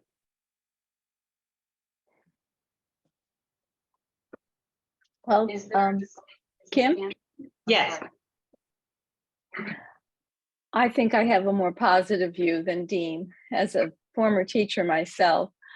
I do know that the state of Connecticut is invested in Education Rising, and they have a conference. They've had two so far.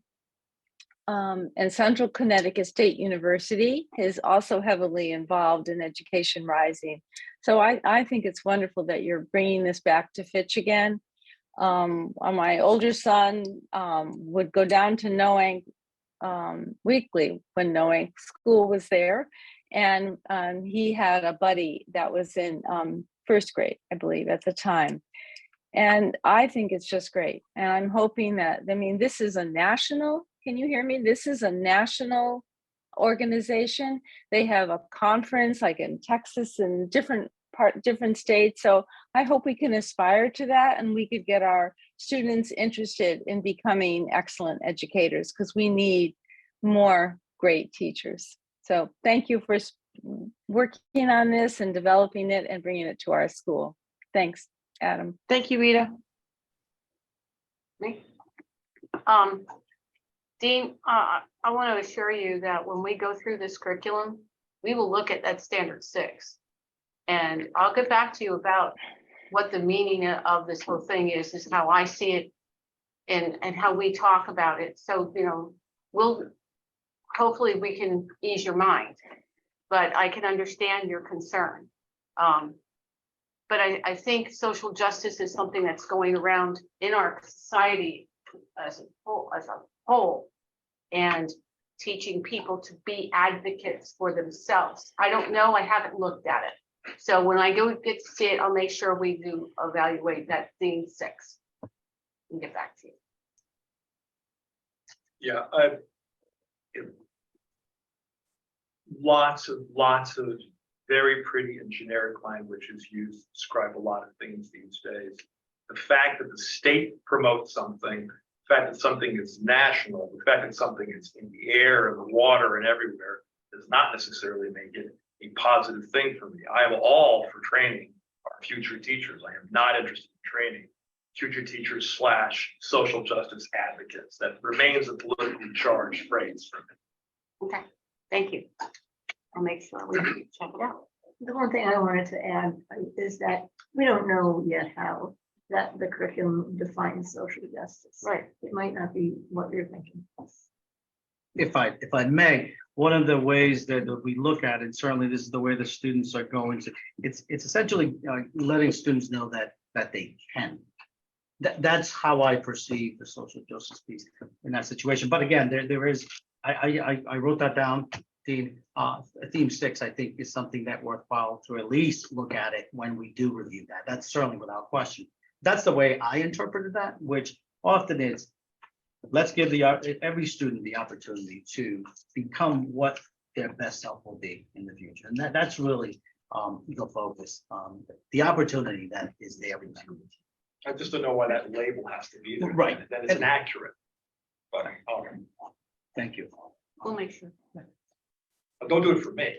No, Don't do I'm it for going to me. definitely do Yeah. it for our kids. Thank you. Well, and I think Yeah. anyone who would be a rising educator would want to make sure that there's equitable education and access for all kids, no matter what their backgrounds are. So that when I think of social justice, I kind of think of it being an educator and ensuring as an educator that we're doing right by all our kids, no matter Yeah, but what. as a general principle, correct. It's Right. always the implementation. Again, I'm Right. always on the lookout for the pretty generic language that actually masks something. Well, it sounds like Liz Right. is going to take a It's closer. the I hear, implementation. I hear your point. I think that you just don't want us to be indoctrinating our kids into something that may not be what we want as a district to do that. I can always couch things as, I just want what's best for people. That's I right. haven't said anything objectionable. Right. Now, define that, Right. let's get the I specifics. appreciate that. That it's not that you are saying that we don't want all students to be taught, that we just have to be careful about the language. I'm worried about how these things are. You got it. You got it. Where are we with these two groups? Does the board We're getting the curriculum. for a class? Ed Rising. And we tried to get it to you earlier. But we have a but- club. right. We have two We have clubs. the 2 clubs, right? So do those need to be voted on by the board? on the agenda to vote on. No, it's Well, not. The clubs, I don't think we have clubs- clubs all the clubs- time. Boards don't have to vote on clubs. No, clubs are not. But we need And to we be have aware of we have a them. stipend, and the board did vote on having a stipend for these two clubs. Well, So in tonight a we'll be sense, you- voting.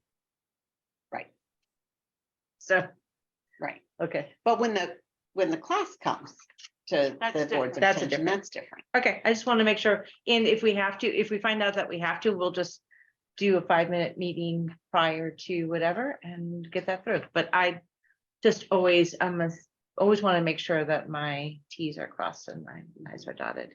All right, so we're gonna move on to committee reports. Adam, thank you so much Thank you for so coming much. and staying with us. Andrea, policy. Yeah, policies coming to you later that we'll discuss that. Pardon me. I mean, December 13th, we'll be discussing graduation requirements and I'm not on like. mentoring program. Okay. Curriculum. Curriculum, we have 2 courses coming tonight for board approval that we have really gone through with a fine tooth comb and we fully support. We have an EMT class that's on the docket that is, they're coming back to us on the 19th. We will have the advising class, and now it looks like we're going to also have the marine science, it's called Marine Science Naval. 1, Naval Science 1. So we're quite busy. We're trying to maintain our our time frame because things have happened where we haven't been, holding feet to the fire. So we're trying to maintain that. And that was my comment to the gentleman, was keeping things under, because it's not fair to the board. It's not fair to the kids. It's not fair. And we want to make sure things are run in the right way. So we do have 2. And we are doing, we're continuing with the audit to see that there is the curriculum that is posted for the high school matches the board curriculum that is approved. And we're looking also at the Groton Middle School, and we're working, that's a work in progress. Boy, is that a work in progress. And so we're working towards those 2 major things at this point. So we, yes, we're busy. Yeah, you guys are slackers. Yeah, we Yeah. really are. We don't do anything. We have Beverly- tea and crumpets. Tea and crumpets. Beverly, I know that you're a member of the Finance and Facilities. Do you have anything that you want to speak to about that? I know at last committee of the whole, we talked a lot about your agenda topics. Nope, because we covered everything at the last COW meeting. Okay, thank Unanimous. you. Okay. Oh, no, sorry, Beth. Bev, I'm sorry. Didn't mean to cut you off. Communications, Matthew? We had a monthly communication meeting just prior to this meeting. We went over some presentations that went at the CAVE conference, one on teacher evaluation workshop, one on the CAPS blueprint for Connecticut education, and one of particular interest to us. And this was brought to us by William, a communication plan designed by the Oxford Public Schools. We segued from that. I'm going to go out of order. We segued from that into the communication plan update, which Rebecca is going to send to us in the next day or 2.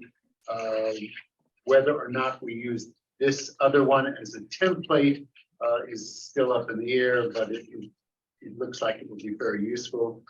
We also discussed the communication aspects of the mentoring program, and our focus for next meeting will be entirely on the update to Groton's communication plan. Wow. You guys have moved this right from, yeah. Well, we're terrible. We just put a Another bunch of slackers. All right, negotiations. I think we're gonna be starting working with the paraprofessionals starting really soon in the the beginning of spring. new year. Rita, learn. Yes, great. We had a really wonderful meeting. It started with Jeffrey Newton, who is the superintendent of East Lyme, gave an overview of the schools. Also, Learn received a fully funded grant of $135,000 to develop an educational youth program for the new Coast Guard Museum. Whether or not they'll be doing the classes there, I'm not, they don't know, but I think it's wonderful that at least they are going to be developing what type of educational programs will be at the Coast Guard Museum. Also, we had a presentation by Bridget Gordon Hickey, who is the director of special education, and Learn has developed a district-wide support team to go into schools to help with children increasing mental health problems. So districts can turn to this team and they will go in and they will help. I mean, it's a team that has psychologists, social workers. It just sounds wonderful. It's just getting off the ground. And I think the last part of the meeting that I thought was interesting was Learn is really looking at alternative school programming. Several districts in the area are and including Groton are looking for alternative school opportunities for students. And they are going to go, some of the staff will be going to Ann Arbor, Michigan, that I think has a very robust alternative program for high school students. So that's about it. There was a lot more, but I thought those are the highlights since we have such a long meeting. So thank you. Thank you. The town council, city council, RTM Board of Ed liaison. So I have sent out correspondence, which was my goal before this meeting. And Juliet and I have kind of met kind of in passing to kind of talk about how that structure of that liaison meeting should go. We are thinking about it to be quarterly and looking for the bodies, each of the bodies kind of be in charge of the agenda. So instead of it just always being on the Board of Ed, to have it one quarter to be the Board of Ed, 1 quarter to be the RTM, town council, what have you. And so I'm just waiting to hear from the other, from the mayor and for the moderator to hear, and from the other mayor to hear who from their bodies are representing them to the RTM. And I'm hoping that even though it's a very busy time of year for all boards because of budget stuff, is to have us meet even for just a little bit, just to kind of get our feet wet again. So I am moving on that, honest. So the AGSA, GEA, and Board of Ed liaison met a couple weeks ago. It seems like forever ago, but we were able to meet, and I was just kind of looking at my notes, and I'm really sorry. Beth, are you still on? I can yes, go get my notes. Oh, no, I can't. I was hoping to find. I'm still on. Hi, Beth. I was just trying to figure out if you saved the notes that I took that I gave to you, because I can't find them on my phone. I can look very quickly. Okay, We talked okay. about staffing. We talked about Okay, class size. so we did class sizes. Substitutes. We did staffing, and we talked about safety, the safety committee, and making sure that there's a better understanding with that. And that was met already with getting a safety committee meeting moved up quicker, just so that we can get some of those concerns talked about. How am I doing, Beth? You're doing great. We also talked about health policies, not just for COVID, but also with the flu season, about what protocols are in place for making decisions about children going home. And then we also talked a lot about the absences, right? Yes. And that we're having, and I'm actually writing that down because I think that the board needs to kind of talk about this, is that the teachers and the administration are really being faced with families saying, we're going to be taking our kids out for 2 weeks. And when my kid gets back, would you catch them up? So once again, it's that chronic absenteeism. It's kind of getting families back in they go to school for 180 days, and it's really important for them to be at school to do that. So I think that the board is going to need to just discuss that and to support the district. Hi, friend. It's good to see your face. And then the other thing that we talked about is that middle school is scheduling and space. And once again, we've already have someone that I believe has been hired to kind of take a look at middle school and high school. So I believe that there was a couple of topics that got met up right away. And did Denise get a hold of the VNA? I'm not sure. I've got to ask her. I Okay, put so that out to her. we'll get that checked on too, to make sure that we get a policy. I mean, We have a coherent, policy. we have a policy, but what it is that there was change in leadership in the VNA, right? Is that what I heard? And that, so there, we might have not, there's not necessarily continuity through the district in terms of what are the regs about when someone comes sick or not sick with them. I think I did it.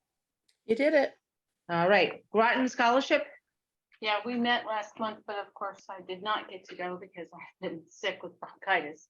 So the meeting is coming up, the next meeting is coming up next week. The only thing I'm gonna say at this point is that they're really looking for donations. And if you have gotten your letter, if there's been a letter, there has been a blast, I believe, has gone out about requesting donations, but I'm not sure because I haven't seen one yet. So they were looking at changing a little bit of the format of that. And so just keep a lookout. We're hoping to, the goal is to at least meet what they gave out last year, which was over $40,000. And so we're hoping to be able to move that forward this year, that everybody who applies for one will get something. That's something that Isaiah, you might be able to help with, is that sometimes there aren't a whole lot of people that apply for this, and it would be great to get more seniors to apply for it, because it is the Groton community that's supporting Groton kids. Okay. And once I get the information, I can send it through to the counselors as well. Right, that'd be great, but I will see what's happening. It's coming up this coming week or next week. Thank you, Liz. You're welcome. Athletic fields, just the update is, it looks like we are going to have on our agenda for the committee of the whole next week, having members of the field committee meet with Board of Ed to kind of talk about the Fitch items in terms of the football field, the concession stand, and where that fits on their master plan. And just to kind of hear about what our concerns are, what their concerns are, and how we can move those pieces together, or what we need to do about those pieces. So anticipate, I'm going to put a time limit just to make sure that this doesn't go on forever and ever. But to anticipate Mark Romano, is it Mark Berry? And the chairperson of the Fields Committee, and I'm sorry, I don't remember his name. And then Sam, obviously, and Mark Romano to support the Fitch viewpoint. So just wanted to let you know that that's what's happening there. Trails. Nothing on Trails Committee. They only meet quarterly. Library? Library, I spoke with or was in contact with Jennifer over the weekend about the one card. And she's updated me. She says freshmen are all in the system. Sophomore class is still glitching. We're working on our communication digital projects, but no student will ever be turned away. If somebody comes in, we will get them a library card, and so they have full access to materials. With regard to elementary students, they're reaching out to the elementary schools with librarians, visiting with the media specialists, dropping off marketing materials with QR codes, and parental permission, of course, is needed. And the marketing materials also highlight the school's Overdrive ebook account so kids can have access. That's important. Well, Matthew, it's such a difference having you on the library committee and being also on the board, because I just feel like we have so much better communication and understanding. I really appreciate that. Like you really show what this means to have the collaborative work. So I appreciate that. And then the State Council for Educational Opportunities for Military Children will not meet until the spring. Is that a fall spring thing? Yes. All right, Ms. Joan, could you please put on that part of the committee report for State Council, just put fall and spring so people know that I don't have to keep on saying what that it just is kind of on there all the time. Thank you. Will do. Thank you. we're now at the consent agenda, where all matters listed under the consent agenda are considered to be routine and will be enacted on by one motion. Points of clarification will be allowed. I will make a motion for the acceptance of the consent agenda. Can I have a second? Second. I've got Liz. Is there a discussion? Yeah, need to make one correction. It's small, it's a vanity correction. My daughter's name on the October 24th minute. It's spelled Zoey. Her name, in fact, is spelled Zoe with 2 dots, and she's been telling me since she's 2 years old. And it's COE, but the 2 dots help with the pronunciation, so it's not so. Like Joe. Okay, thank you. Yeah. Any other discussion? If she saw this, she would flip. I don't think she's. Yeah, she We'll will. fix it before she And I don't sees want my it. daughter, we haven't seen them, but Any other discussion? All right, hearing none. All those in favor of accepting the consent agenda, please say aye. Aye. Oppose, abstain, motion is carried. We're now on to new business. William, would you be willing to read the motion part of number 1? Just the motion. To the motion to approve P 6141.52 challenging curriculum for middle years as a first reading. Can I have a second to that? Second. I have Liz as the second. Discussion, please. Discussion. Andrea, in the first paragraph, it says the board recognizes its responsibility to identify these students in middle years. And you have 6 to 9, middle years is 6 to 10. I saw that myself tonight. Okay, just wanted. to I make didn't sure. see it, but thank you, ladies, for It's seeing it. 6 to 10. And then I said, maybe you're wrong, but I knew I wasn't. No. Thank you. You're welcome. And the right before it says criteria, on the first page, students taking high school credit courses in the middle school are required to meet all expectations for earning course credit applicable to meeting high school graduation requirements. To me, do they get the credit? That's my question. If they're taking a high school class, Algebra 1 in 8th grade, do they get that Algebra 1 credit go towards their graduation? That's my They question. can, They can. they can. They can apply to have it as a high school course. It's actually an Algebra 1 honors course Yeah. that can But- go in their 8th grade year typically.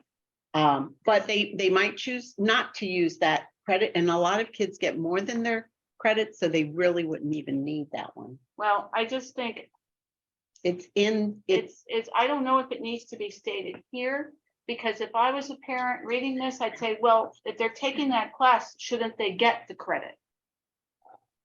Or be eligible. for Which credit? paragraph are you on? Right here. So right I before believe it it's in says the high hand- school. Is it in the handbook? Yeah, it's in the handbook. Is 'Cause it? because both my kids use their See, my honors daughter. algebra and honors Spanish. Years ago. from Well, eighth that was grade. before. This Yeah. was actually came in when Dr. G was here. Okay, so So, that's, and I think Joe Arcaris was the principal. yeah, okay, so just, I don't know, it just seemed to be very vague for me, and I just didn't know if we needed to make it more clear. That students may use this or apply as per the handbook or whatever, but it just seemed a little vague to me. You see where I'm at, Andrew? Mhm. I do. But I think that could almost be in the regulations that I could add something in there to specify. Right. Well, this is a first reading, so we can say.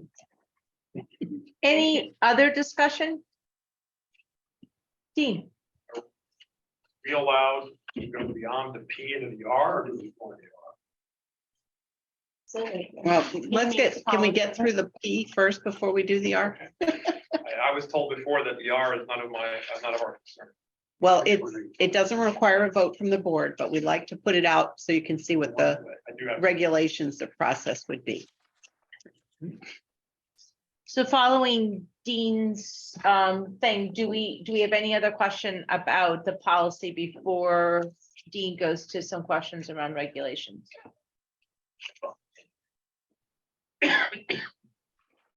Hearing none, go ahead, Dean. Okay. So it's commonly used language.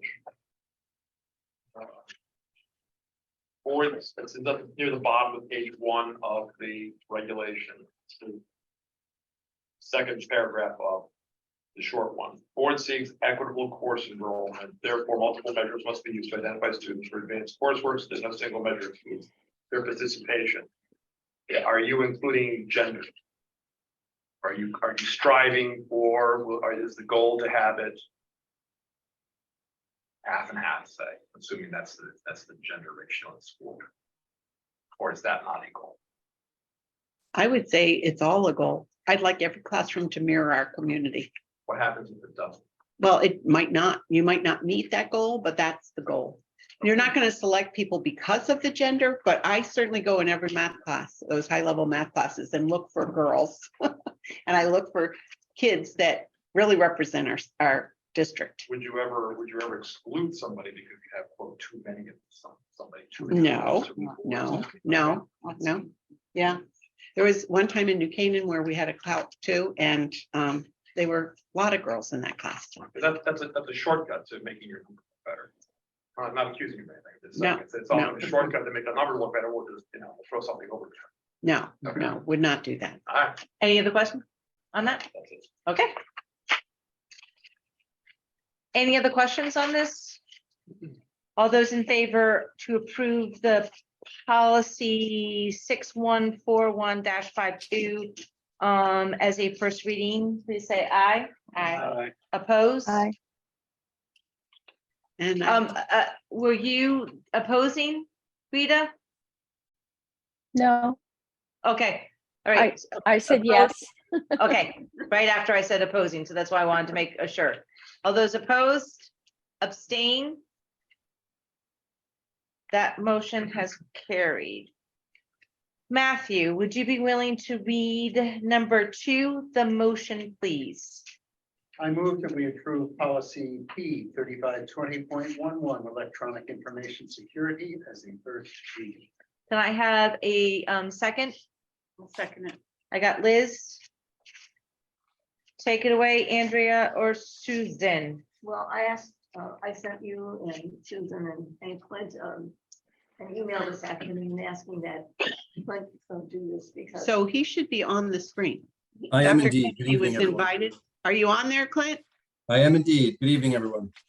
Clint, before you start, I was wondering if we could put both of the electronics together so that Clint can do it all at once, or can we not do that? I think they are. I think we need to do it one by one. Thank you. Sorry. Clint, thank you. So Clint, are you there? I am indeed. All right. So just as an introduction to this, we had this in subcommittee. Really, this policy addresses something that is well known amongst Board of Ed members, as I've had this conversation with many of you repeatedly, as well as administration and the community as a whole. It is a suggested CABE policy that is approximately 98% of what their policy states. We made some very small changes in subcommittee, and it was part of the overall review over the past 3 or 4 years of potentially missing and needed policies for Groton Public Schools. I think it's critically important, especially in light of the growing threat that we've seen over the years, including close to home in Stonington Public Schools and East Lyme Public Schools, and even the larger ones that we see in LA Unified, still recovering from a very, very nasty ransomware attack that they suffered right at the start of the school year. So I think this is an important piece of policy for us to have. It aligns with much of the actions that we've been taking to date and will continue to do, because this is an ongoing activity for the IT team and every member of the Groton Public Schools community. So happy to answer any questions, but I think it's really a critical piece of our policy arsenal, so to speak. Do we have questions? Thanks, very straightforward. Yeah. And you mentioned that the district cyber insurance provider also requires this 2-factor verification, right? Yes, Ken Knight and I have been staying in close communication with our insurance provider. Cybersecurity is a very hot item across the 169 public school districts in the state of Connecticut. It is everywhere. They have added additional requirements that we must meet to qualify to pay for a policy. And it's been communicated to me regularly that those requirements will continue to grow and build year to year. So we've been meeting regularly to understand what those are in the future so that we can adhere to those ahead of time. Any other question? All those in favor as a first reading, policy, where am I? Policy P3520.11, which is the electronic information security. All those in favor, please say aye. Aye. Aye. Oppose? The motion has carried. Kim, can I ask a Obsession. question? It relates to this, but not to the policy. Given, I'm making a presumption that out of the 169 districts, I think I heard Kim Clint reference, the insurance requirements are probably not terribly dissimilar. Perhaps the amounts are, but the need and type of insurance is probably the same. Has Ken or could Ken look and see if there's some possibility for intermunicipal collaboration so we can buy a large umbrella policy that covers multiple districts and therefore can save us a percentage of funds?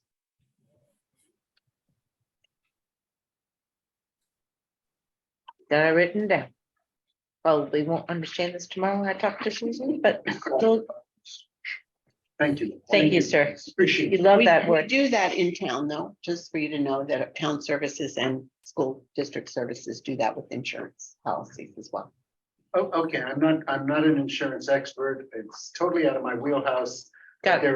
There's huge number of people needing the same type of insurance. Maybe there's an opportunity in that particular niche. Okay. Less than 169, actually. There are 159 towns, but many towns are also regional districts. I know not. I'm gonna be moving us along for agenda purposes. Thank you. Can I have Liz, would you be, Clint, while you're still unmuted, I'm gonna actually just move to number 4, which is Andrea's point. Could you be willing to read the policy For number 4. for number 4, please? Motion to approve policy P3543.31, electronic communications use and retention as a first reading, not meeting. That too. Yeah. Can I have a second to that, please? I have Andrea seconding. Does that work? Discussion, please. Clint? So this policy really addresses information, who has access to it, and how long we should be maintaining it, both electronically and as a traditional hard copy. This has been evolving over time as more and more, if not everything that we do, has some type of electronic or digital version of business, of education, of the work of the Board of Education and Groton Public Schools. This again is very, very similar to the standard CABE policy that they recommend local boards of education adopt and follow expressly. To do this, we follow this very closely. Many of the requirements as listed at the bottom of the policy are updated regularly, which is our work to continue to stay up with that and make sure we are following all those requirements. But student data privacy in general, is closely related to the policy we just reviewed, as Susan mentioned, two-factor authentication and an ongoing assignment for all of the folks on the IT team to make sure that we are secure, we are allowing access to information for those who need it for educational purposes, and making sure those who do not need access to it and the bad guys we keep them at bay. So again, another CABE recommended and very similar policy to their boilerplate that we've addressed in subcommittee that we've pushed forward for the full board to review.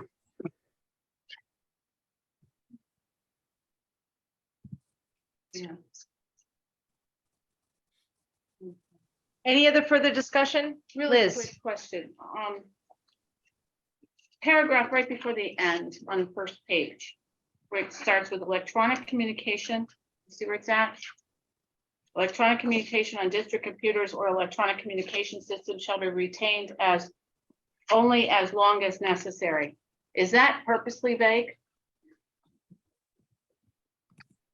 I just feels like as long as necessary, it's like, is that I just. Clint, can you speak to how long our district holds, like, let's say emails and that kind of thing? We're looking Sure, at that second to the last paragraph where it starts with electronic communications. So we make every effort to hang on. We obviously adhere to every stipulation if it specifically addresses a length period of time and so forth.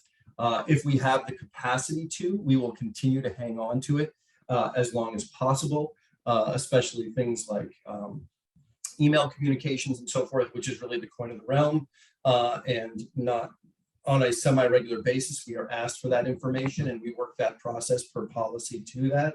So I think this language speaks specifically to that, as long as necessary to address the large umbrella, as you see below that, of different stipulations, but also because technology is allowing us, the storage space is getting cheaper and cheaper every day.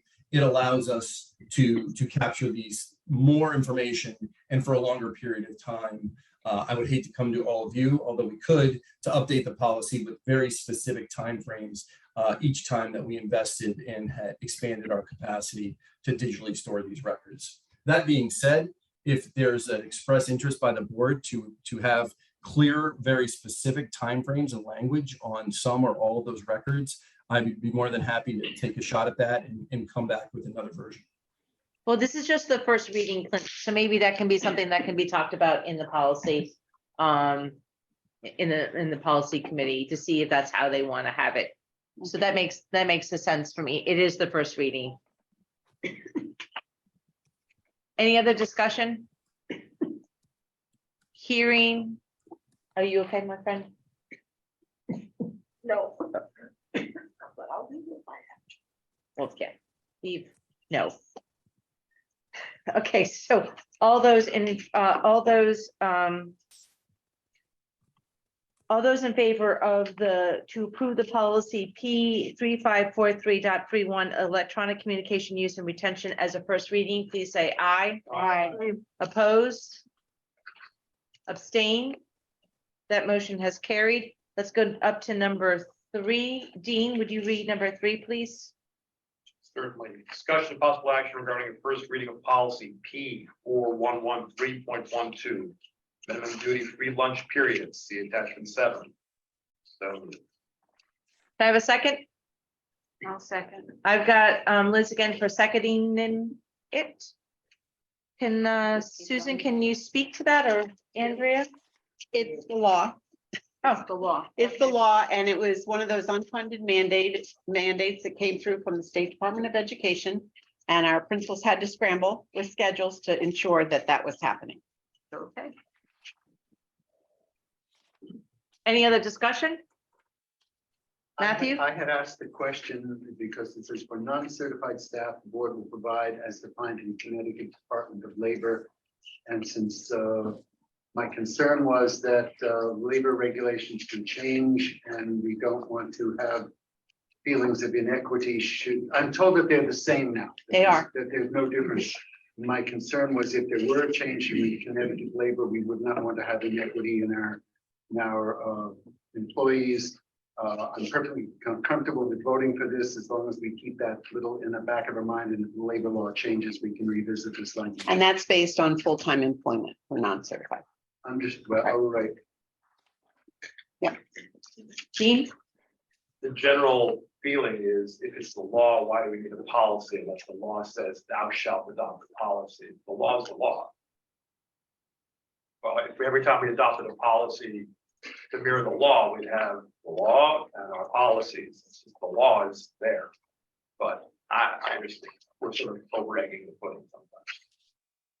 We kind of do that just to make sure we're doing what we need to do by law, because it's hard to keep track of the laws if we don't have a policy. Any other conversation about this? If we are not hearing any, all those in favor of to approve the policy P413.12 minimum duty-free lunch periods as a first reading, please say aye. Aye. Oppose? Abstain? That motion has granted. We are now moving on to number C. Rita, would you be willing to read the motion for Sure. number 5, please. Thank you. Yes.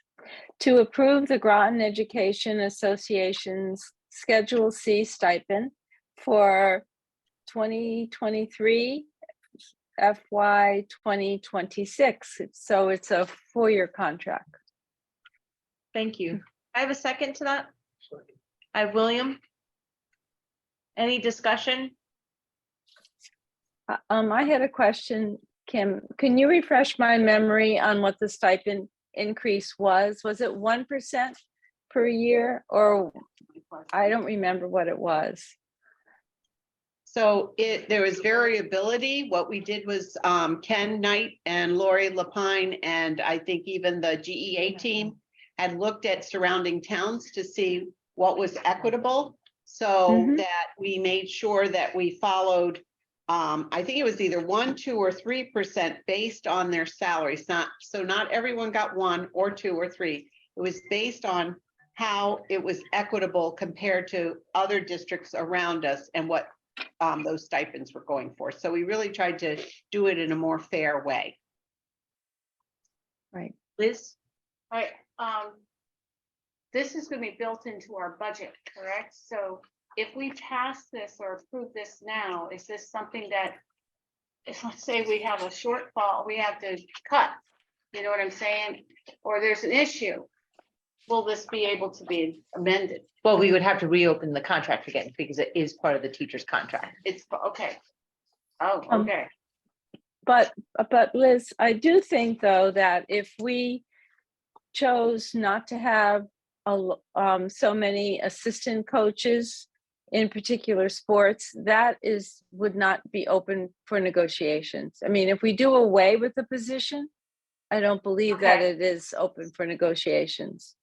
But my question is, Susan, usually the Board of Education negotiation, I don't remember doing that when we negotiated the contract. You said that it was Susan, Ken, you're Lori and Beth, but was there a board member present when you were discussing this? Yes, we had the board members who are on the negotiating committee. We didn't do it right at the same time, if you recall, as the original. We wanted to, we had put that off, and it was like put off probably too long because I think people forgot about it. But we got it back on and we did it as a full negotiation.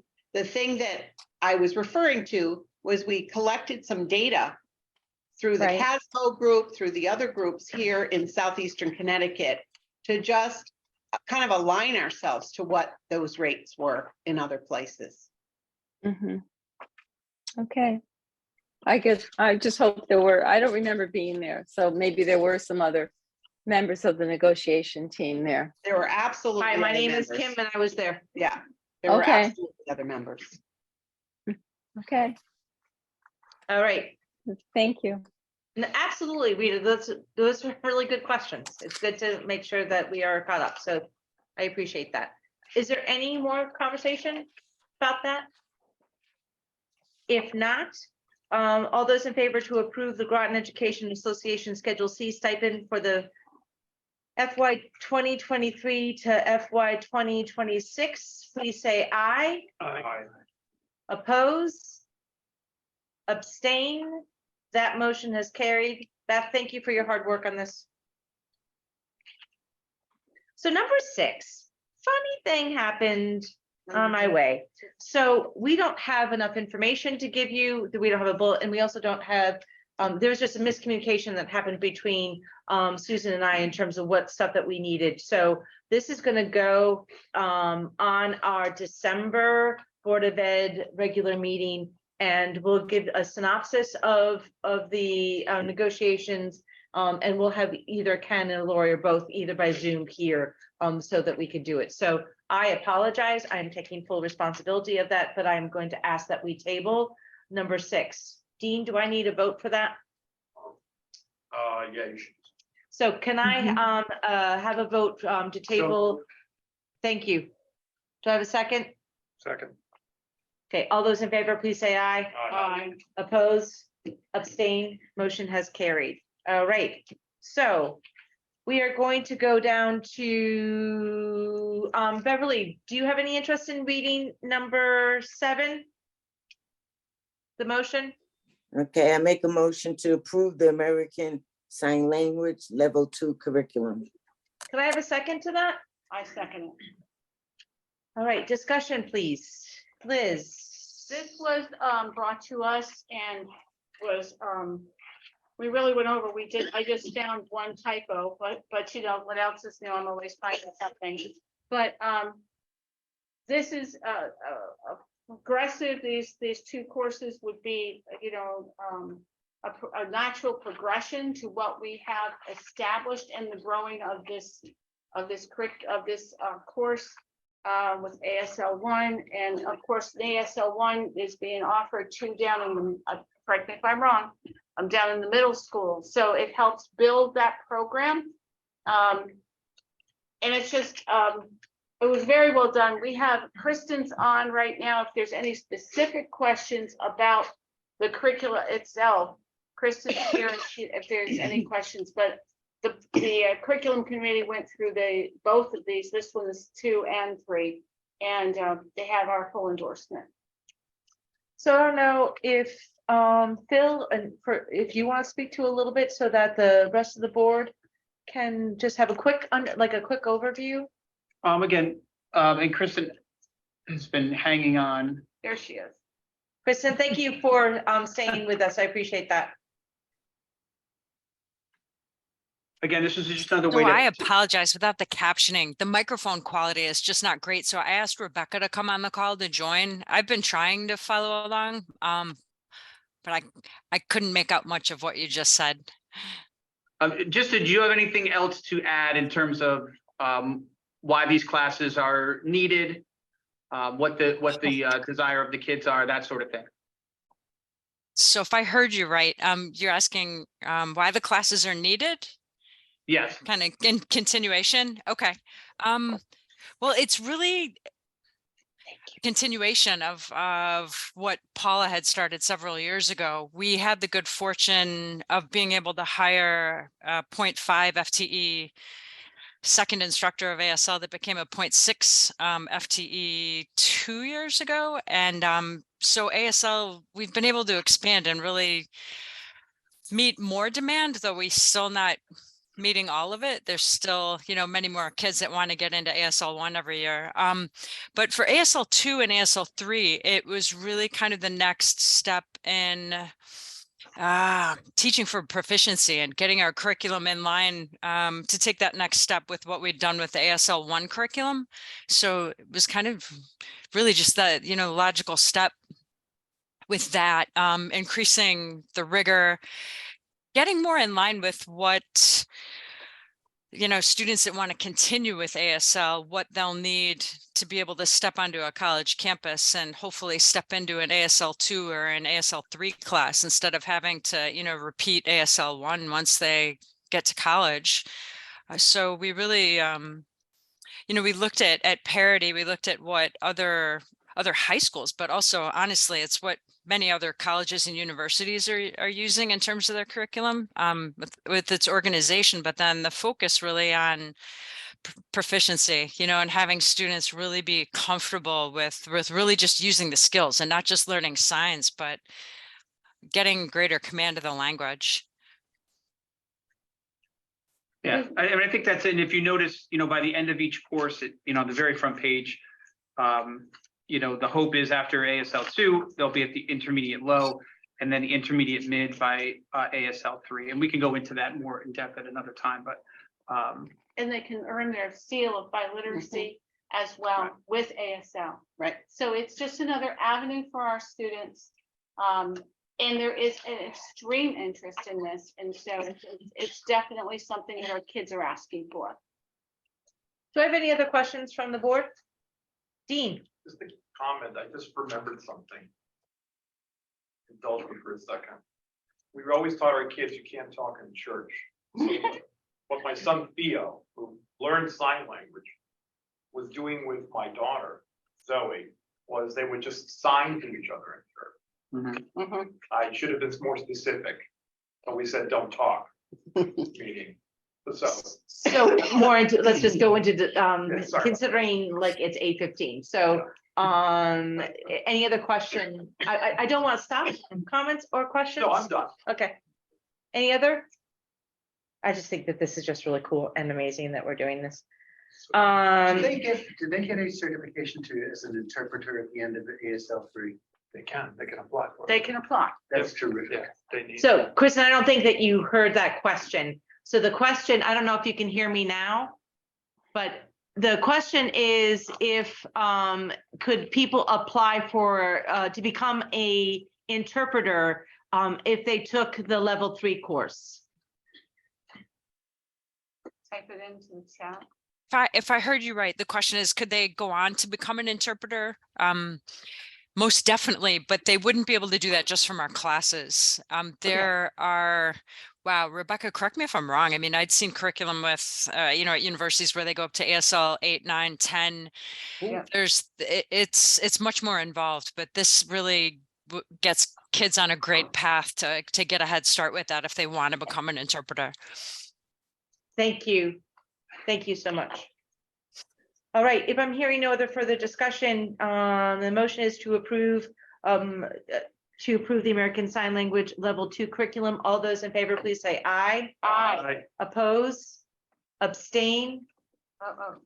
Rita, was that opposed? Rita, did you, are you for it? No, I said yes. Okay. I am sorry. for it, yes. I think you and I are a little bit delayed with each other. Welcome to my world. Matthew, can I have you read the motion for number 8, please? Wish I could do it in Latin, but I can't. I moved, we approve the American Sign Language Level 3. Do I have a second to that? Second. I have Liz. Any discussion?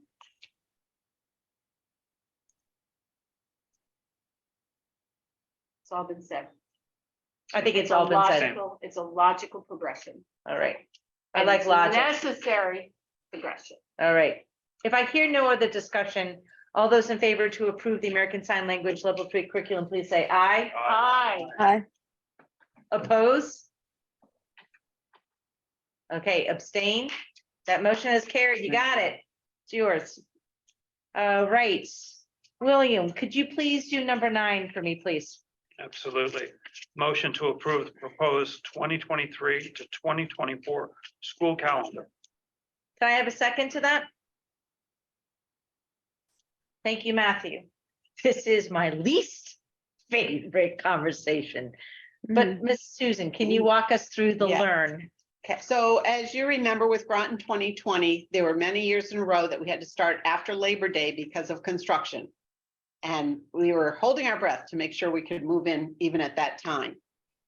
We've always believed, and I've talked to Beth Hurler about this, that as closely as we can align our calendar to the Learn calendar, which is the regional calendar, it's better for our students, staff, and our own faculty, because we have many faculty who have children in other districts.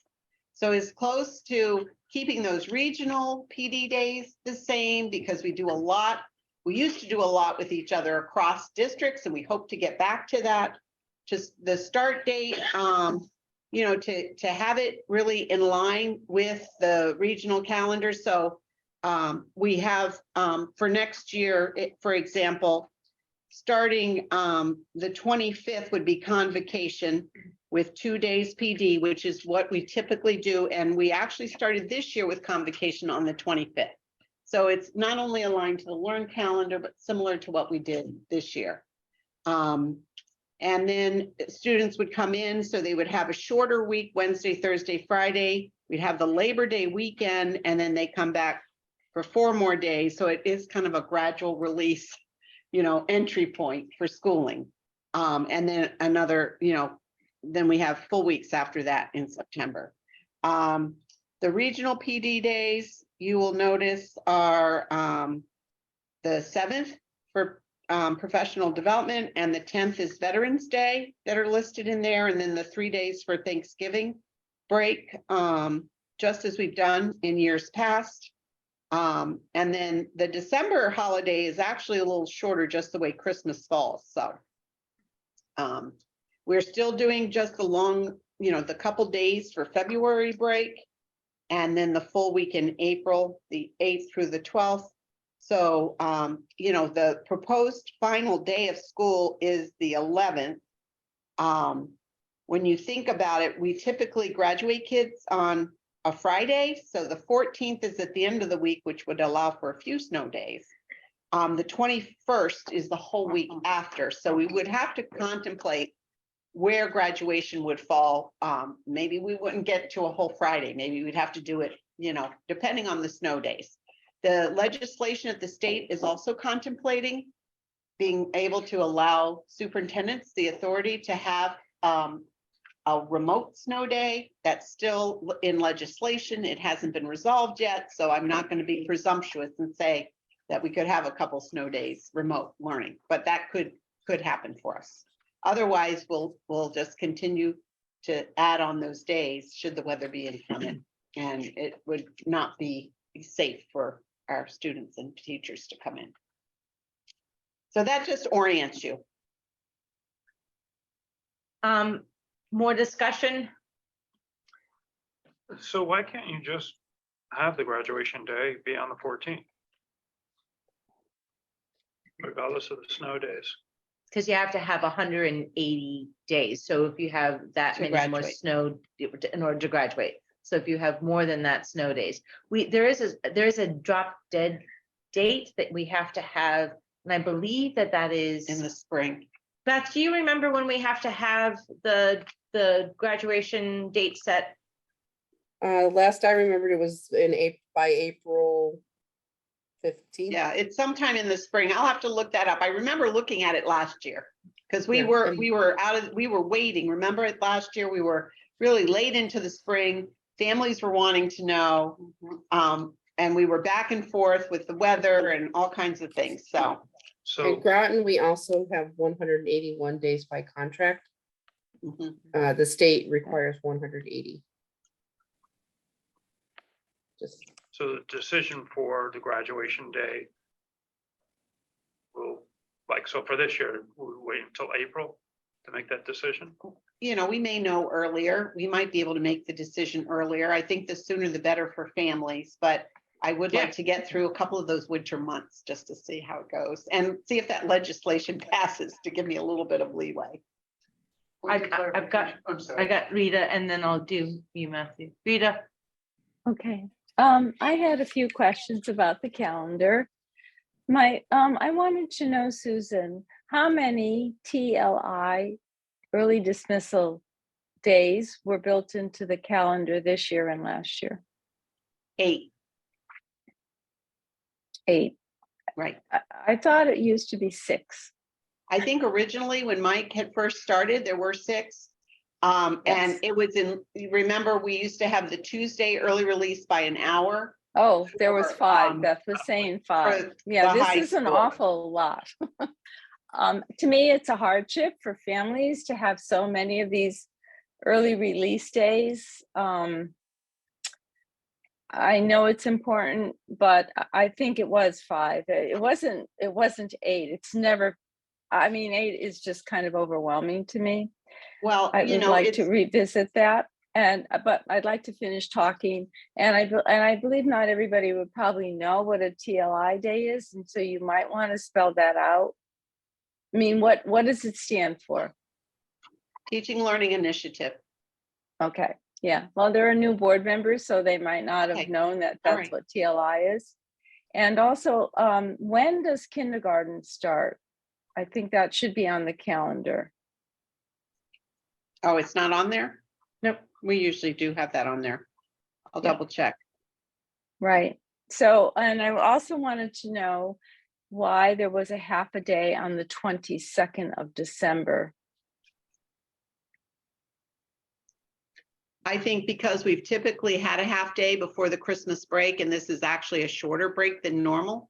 So whether families are traveling, remember we have a lot of military families. This and Thanksgiving are times that they might be able to travel to see their family, as would other families in the district. Okay.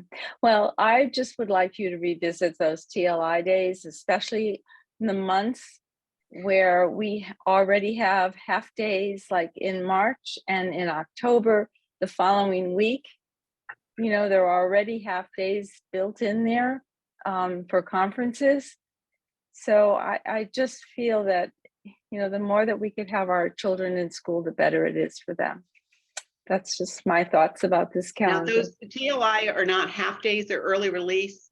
So they're basically Right. released about an hour and a half earlier. So teachers do provide the core instruction. And I know that the schedule for the high school and middle school Right. ensures that. But that's not my point. For working parents, whether they're dismissed at 1:30 or 2:00, whatever, it's still, they have to make other arrangements for their children. So it's just, So to me, I that have not received one complaint. So you might have, but I have not received one complaint from a family member. So about the schedule. well, I don't know why we're having so many, but that's just my question. Question. I know for the high school, NEASC was really important. So that was Mhm. something that's come to a head and we really needed that at one point. I think that's why the board originally had those Tuesdays off. But in lieu of Yes. not having a Tuesday off every Tuesday for high school, we had Right. built in these TLI days and certainly the curriculum initiatives and the ongoing curriculum work. I mean, and I the can speak for department work. Thank for the you. teachers. I don't mean to cut you Yeah. off. In terms of just the feedback, because we do survey the teachers after every TLI. Mhm. day. And they find that, you know, both administrative and the teachers, the classroom teachers find it invaluable. That's usually the days where they work either on building goals or on department and grade level teams, which is times they don't always get. So it's been found as to be probably the most valuable time to get those grade level work done and the subject area work done. Well, I just still would like you to look at it on the months that there are already a lot of shortened days and vacations. That's just. Beth, did you want to say anything or speak to it? I did, if that's okay. I think that time is also very valuable for MYP. The people who are doing MYP planners and the rewriting of the curriculums. It's essential work time. We're getting a lot done. Our magnet work is done during that time. We now have 5 elementary schools that are all magnetized, and that's really important time that we can get together and do that work. In that, you'd be amazed what we can accomplish in 3 hours that we wouldn't have otherwise. And it's time that's well used. Just to put that in there, I agree with Phil that the teachers do like that time because we do get so much done, and there's so much work to be done now with all of the initiatives and the magnets and the MYP and the NEASC. There's so much draw on our time that if we didn't do it now, then you'd be paying us to do it after school or at some other time, and I don't think it would be as of good work as we can accomplish on those TLI days. Thank And you, we did Beth. start with 5, but we've expanded that over the years for need. I actually appreciate Rita's concern because then there's much more detail given about what happens during these days. So I appreciate Rita, you delivering that. Any further discussion? A point of clarification. Yes, Matthew Is and then it- Liz. Is it legal for us to declare that we would have graduation on the 14th?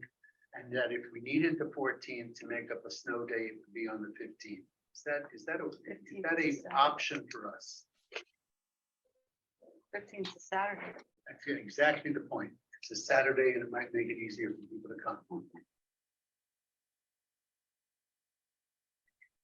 It's not a recommendation. It's No, just a. I guess we can kind of take a look at it and see what other districts do. I mean, I don't, there's something in my head that's saying no, but I don't know why. And so I'm let's. not an advocate for this. Yeah. I'm just asking. I just know that we don't have to have that in our books right yet, but the sooner that we get to it, I think the better in terms of that.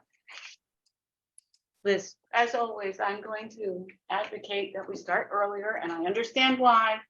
But I look at, even if it's a week, getting those are, because we have so many high level testing going on in May. Especially for our juniors and seniors. And I understand, it's just that I can't live with myself if I don't say, I really think we need to start earlier. All right, I may be the only person that agrees with that, but I just have to say it. but this is the calendar that aligns with the other schools in the district, Right. learn this school district. So I think I that get that's a it, good but thing. I don't All right. agree with it. All right. Any further discussion? Okay, all those in favor of approving the proposed 2023 to 2024 school calendar, please say aye. Aye. Oppose? Abstain? I'm opposed. You're opposed? So Joan, Rita opposed, Liz has abstained. I'm abstaining too. Thank you. Beverly. Okay. Wait, okay, so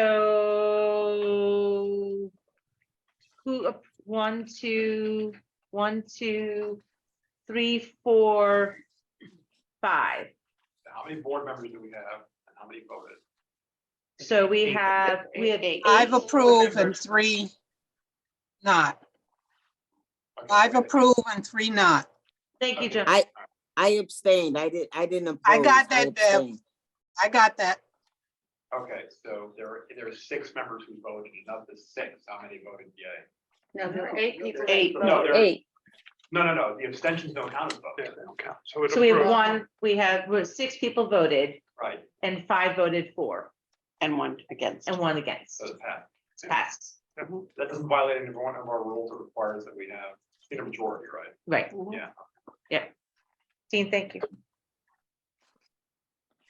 All right, we're now at information, letters and communication. Rita, Yes, I have, well, since I wasn't here in October for the meeting, I wanted to say how impressed I was at the Groton Educators Hall of Fame luncheon, the new inductees, and hearing the teachers who recommended them and speak about their colleagues. It was wonderful. It's really a very moving afternoon. So next year I'd highly recommend, or the next time they do it. Some other board members also attend. Kim, you gave a lovely little speech while you were there also.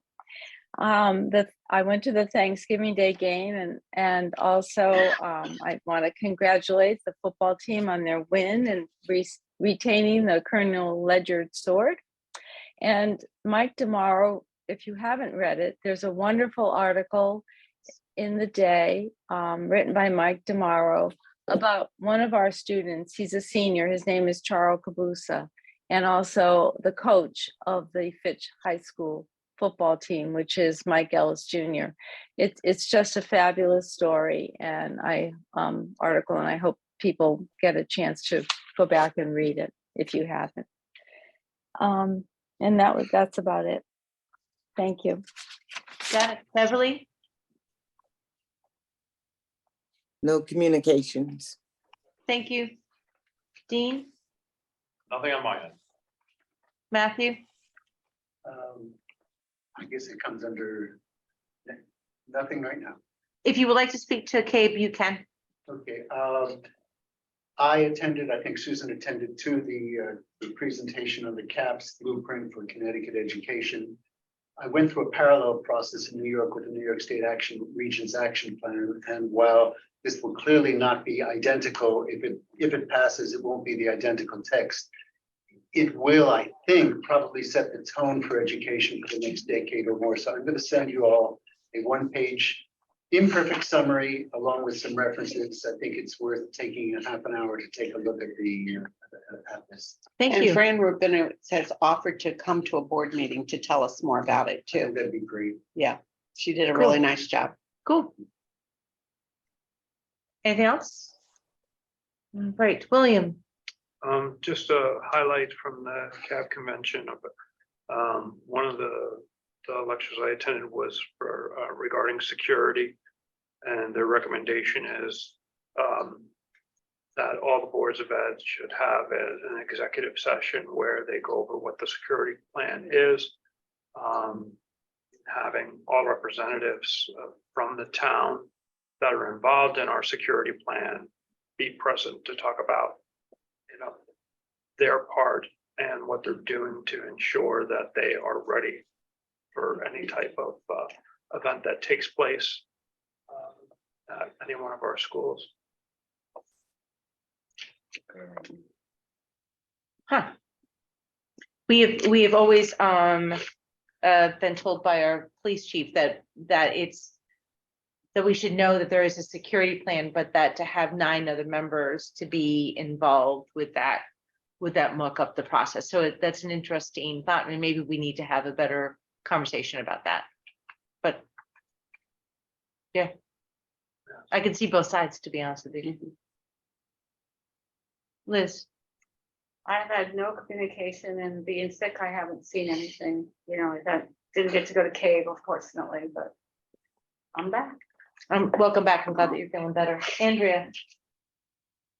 I'm educated as well, but I think that we're going to be speaking up to that on Monday next. I think I put it on 2 agendas. I'm sorry. I might have put it on 2 agendas. I think it's here for now, Oh. but we did hear a wonderful arts presentation. I wish I hadn't lost my voice then. I didn't bring my things because I had to do it on Monday. All right. There were 3 really programs, and one of them was It is going to be really hard for people online to hear you. And so I'm Why wondering, don't would you be willing to kind of write up a little synopsis of that? I'm worried about your voice. And then I'm also, I think it's just really difficult for people on Zoom to hear you. now I get it. Thank you. Okay, thank you. Sorry. There's no need to apologize. So there's a couple things on my end. Next month is a shorter time period for all of us. I know you're going to miss my smiling face. We are just going to have a committee of the whole, and the following week we're going to have our regular board meeting, and then the rest of the time is off for the winter break. But just to remember, we're starting in January with our budget season. So, because by February 28th, we have to get the budget approved and to the town manager's office. I think I resent out the timetable. Yes. We're gonna be moving the time in the calendar for the advanced planning. We're not gonna meet at 5 o'clock, we're meeting at 6 p.m. and it's going to be completely remote. Is that the curriculum on the 19th? Curriculum on the 19th. Okay. Ms. Joan, did you get that? I believe she said curriculum is meeting at 6. Yep. Thank Right. you. And please remember that next week, we're starting our meeting at 5, where we're meeting with the NEASC, people to help the high school go through it. And I believe documents were sent to us about that. I think Susan gave it to us last week. And there's an error on the date. It's not December 1st, it's December 5th. And then it's December 12th. I don't know why those were missed on. December. For what? 5th and 12th for the meeting dates. For the back. Yeah. Well, it's not NEASC. No, NEASC is at 5 on the 5th. You're looking at ESPC, is that what you're? Yeah, what is that? From the school building. Oh, Yeah, you're looking at the wrong. okay, so do Go we back have? to your page. Go back and change. Go back. Oh, there it is. Okay. All right. And then also just to, I said this before in our communications, but that we will be having guests with us at our committee of the whole, talking about the field, about the field stuff, if that does make sense. Yep. Any other suggested agenda items?